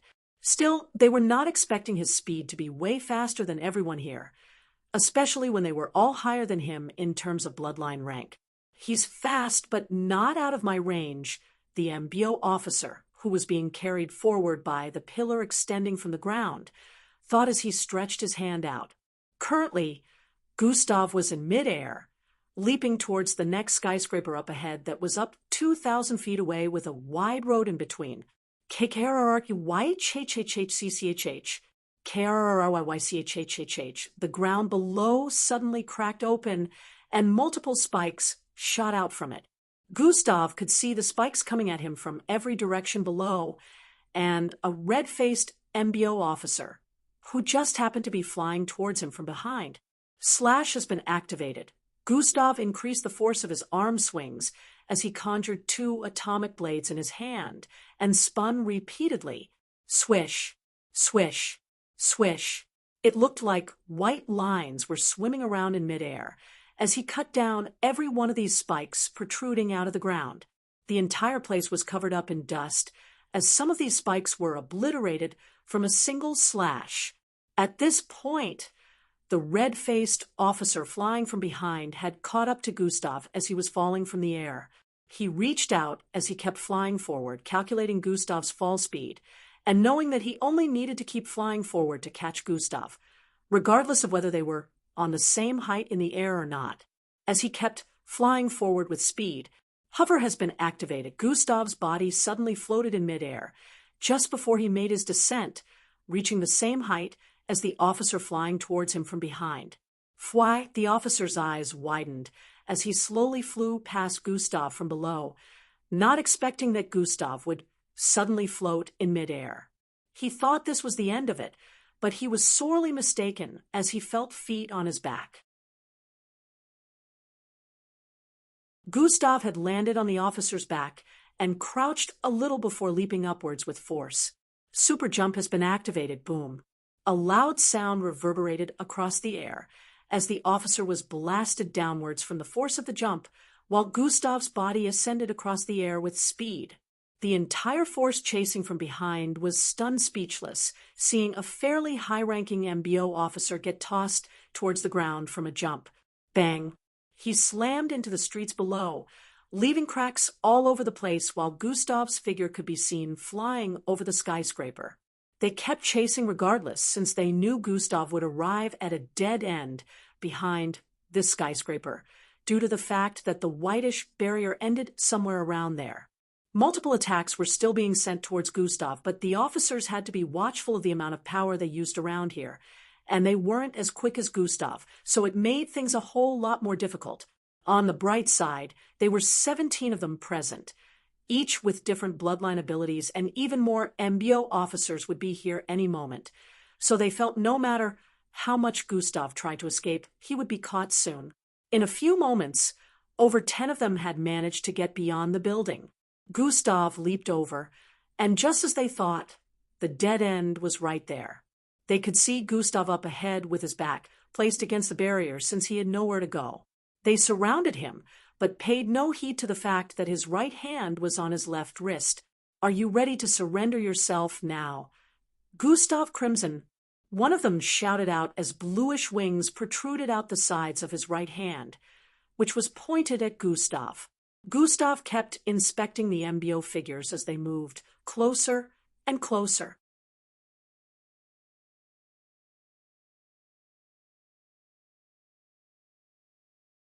Chapter 749. Gustav kept staring at them as they moved closer and closer.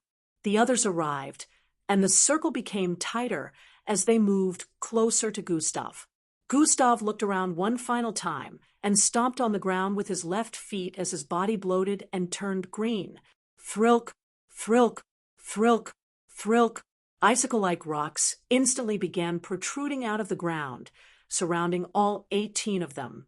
In a moment, They had all been trapped along with Gustav within the encirclement of Iroh silk Gustav had just conjured up.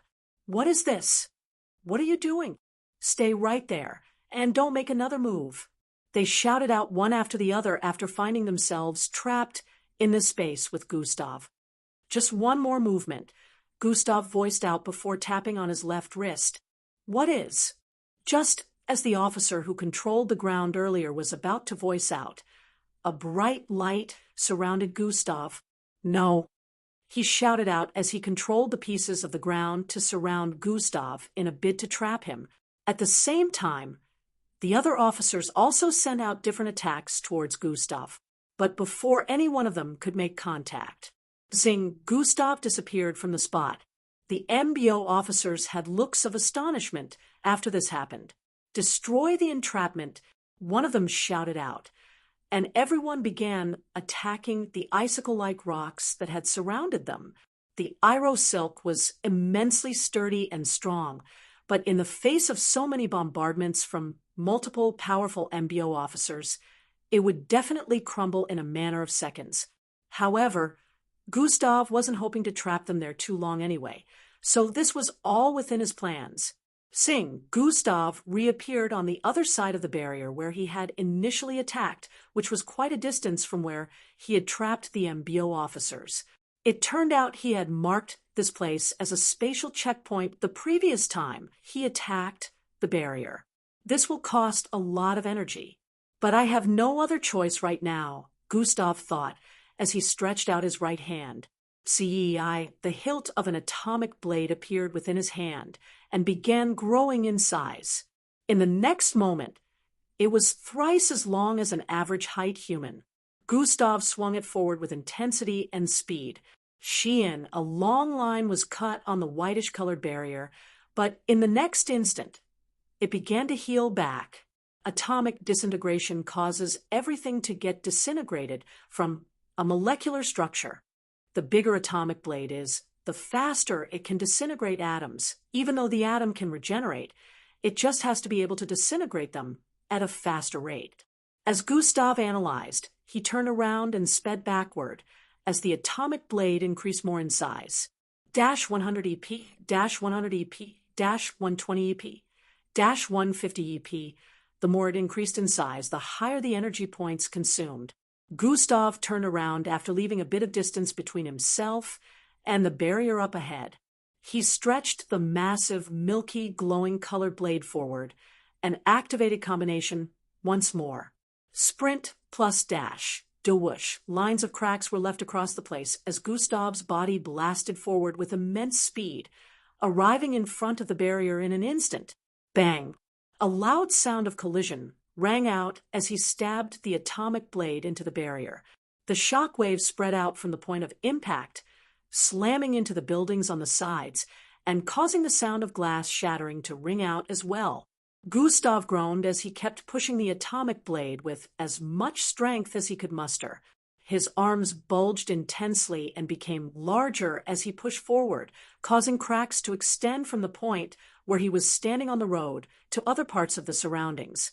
KRRRYYCHHYYY, KRRRYYCHHH. Sparks began to appear around the areas where the tip of the milky-colored blade was piercing through.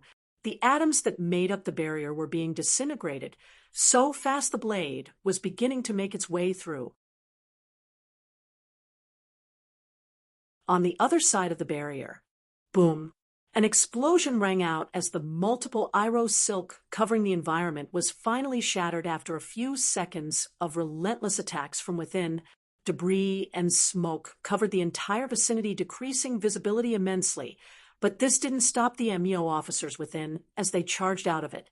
Swiwi swoosh fly, multiple figures blasted out from the smoke with speed and began moving towards the other end of the barrier.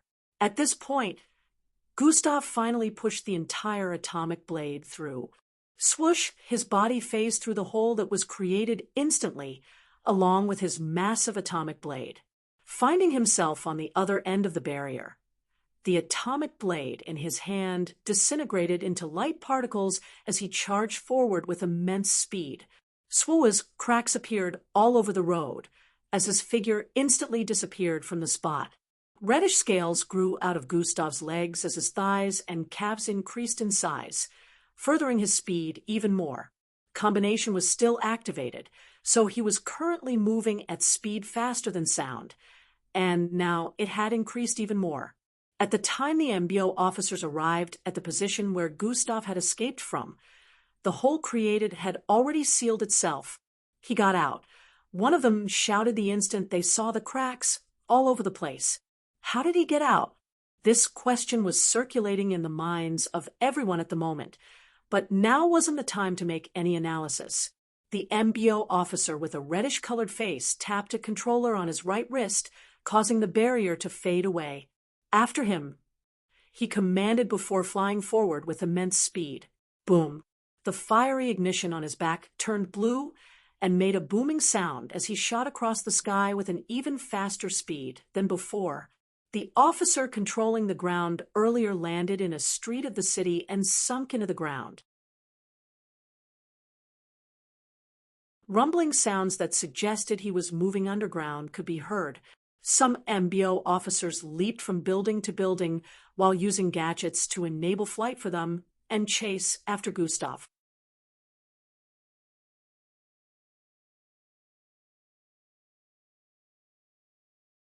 Chapter 750. Other MBO officers were arriving on the scene with vehicles, and the entire area had become even more crowded than before. Those who arrived later asked about the current situation from their colleagues, as they also gave pursuit with the understanding that they were currently going after Gustav. At this point, Gustav was closing in on the border of Burning Sands City to the south. Swoosh, he didn't stop running for a moment. Super jump has been activated. Once he arrived at the border area, he leaped upwards with intensity. Boom! A massive tremor affected the surroundings, spreading out from where Gustav had leaped upwards. His figure cut across the sky with intense speed, looking like a red streak. The burning sands were right below him as his body flew several 10,000 feet across the air. Would be nice to have the ability of flight. Gustav could not stop thinking about this as his body soured through the sky. But he remembered that the only time he could fly was when he used the ultimate combination form or when decimation was activated. When these were activated, flying seemed so natural to him. And it was also in difficult situations, so he didn't think much of it, nor could he enjoy the feeling that came with flying. Hover only allowed him to float in midair for a few seconds, so it couldn't be considered flying. And the only mixed breed he could transform into that could fly had lower movement speed compared to when he was running at full speed, so he couldn't even consider that at the moment. Gustav could already feel his speed in midair decreasing, which meant the momentum was slowly starting to die out, and he would be falling towards the burning sands soon. He was still very high up in the air, but he could feel the intense temperature from below. It was unlike anything Gustav had ever felt, like he was being cooled down and cooked at the same time. As his body began to reach the farthest point it could in the sky, he started descending. This should be far enough, Gustav thought as he began to click on the dimensional bracelet on his left wrist. He repeatedly swiped as different checkpoints were displayed until he finally saw the one he was looking for. He clicked on it instantly as he fell across the air. Swaying 50 feet away from making contact with the burning sands, a bright light surrounded his figure, and he disappeared. Seeing the officers who were chasing from behind had also arrived at the border, and they had several surveillance gadgets pinpointing the direction Gustav moved in. At this point, they realized he had crossed over the burning sands. Those who had the flight ability or staying off the ground continued to scale through after him. In contrast, those who were already making use of an aircraft had no issues with continuing the chase. But all of a sudden, Gustav disappeared from the radar. He disappeared. They were once more startled by this act. This was due to the fact that a spatial disruptor had been put in place, which meant no act of teleportation should work around a radius of 500 miles. Spread out and find him. He would still have to be somewhere around. All the MBO officers could hear the voice of a well-renowned commander through their comms. The number of MBO officers chasing after Gustav at this point had reached a number of 39. They spread out across the place, using one means of flight or the other as they traveled across the burning sands. Each MBO officer was echo-ranked, with a few of them already at kilo rank, so they felt humiliated having to put in this much effort to locate a mere falcon-ranked mixed blood. The ones who had arrived earlier felt even more humiliated, recalling that Gustav even managed to trap them for a few seconds and escape the barrier they set up. They vehemently searched for Gustav everywhere above the burning sands for Gustav, making use of both technological gadgets and even their bloodline abilities. An MBO officer who could scan an entire area with his mind kept giving reports as he moved across the place, saying he couldn't find any signs of life around here. Others with unique scouting bloodlines also failed to find Gustav, no matter how much they searched. Over 6 hours later, most of the MBO officers included in the search had returned back to the base to give their reports. Within a large hall where a multiple number of MBO officers gathered, a dissatisfied-looking officer with a face similar to that of a gigantic praying mantis could be seen yelling out with a loud tone. A falcon-ranked mixed blood managed to outrun every single one of you? Toy. He spat out to the side. You shameless pricks are soiling the reputation of the MBO. How did he manage to escape your hands when the higher-ups even gave the go-ahead to use life signs tracking to find him? He kept voicing out his questions with a strong tone of disappointment. Commander Lindstrand, we were not given enough information on the abilities of Gustav Crimson. If we had accessed him properly, we would have been able to deal with the situation better. One of the officers in the vicinity voiced out. We even set up a spatial disruptor, but he was still able to use spatial ability to vanish. We weren't expecting that, and the variety of abilities left us with surprises. Not knowing what to expect, another officer voiced out, and the others in the vicinity nodded their heads in agreement. Our first encounter with him was also within a civilized area. We had to be careful with the use of our abilities, so we wouldn't harm innocent civilians. These factors gave Gustav Crimson the opportunity to escape from our clutches, another officer voiced out.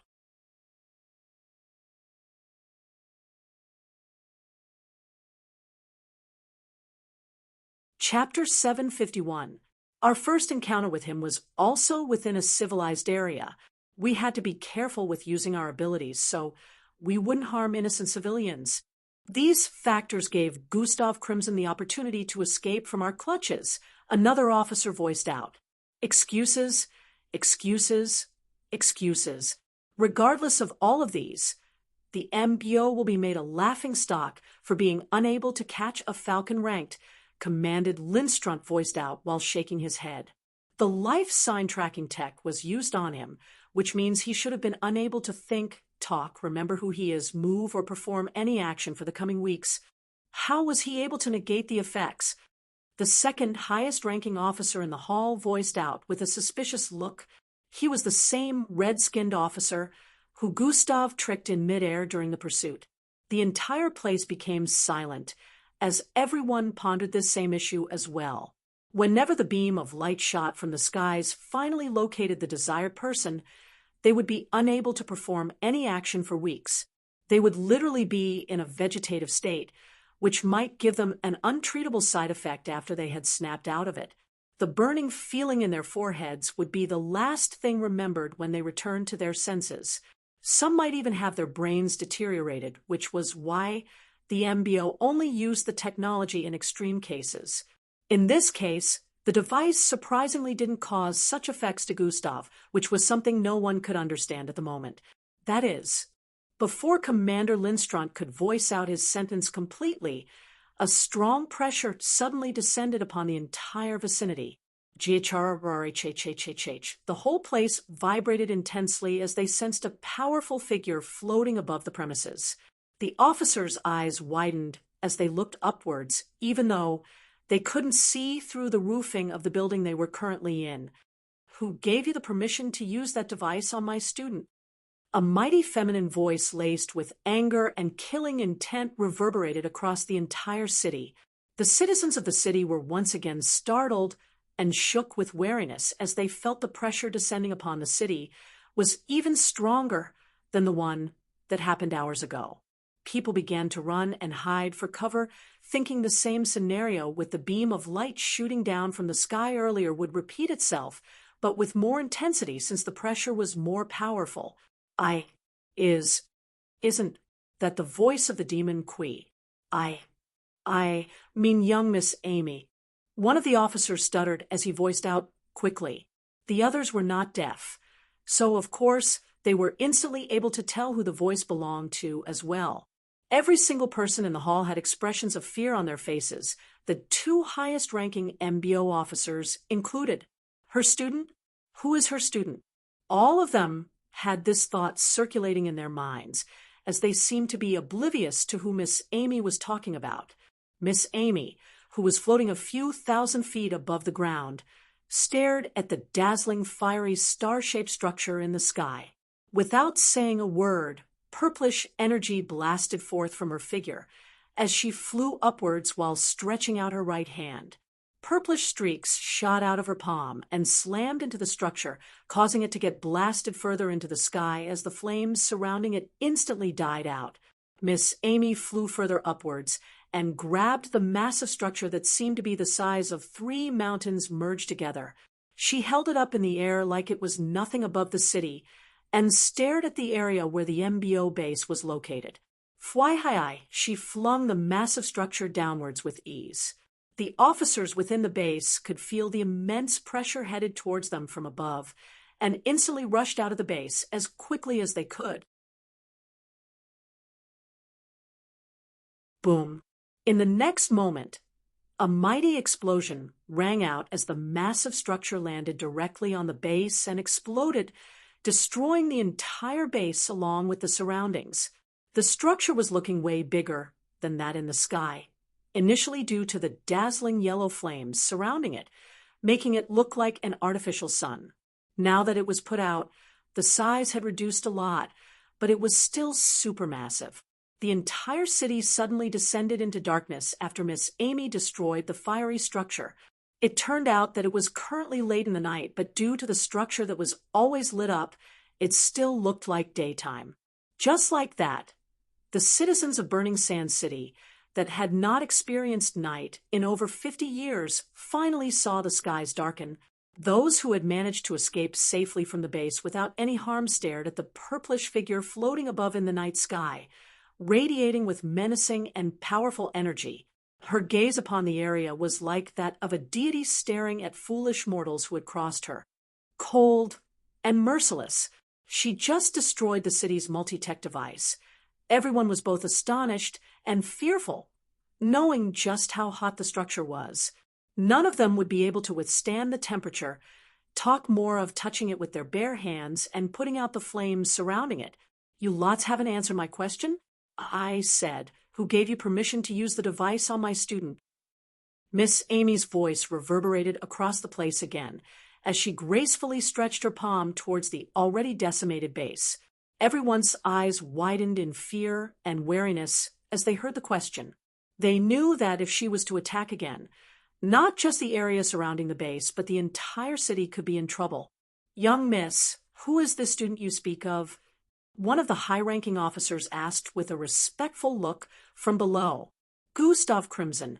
The instant those words were voiced out, the entire place descended into a brief silence. We were not told that she had a student, and it just happened to be Gustav Crimson. A lot of them had these thoughts circulating in their minds.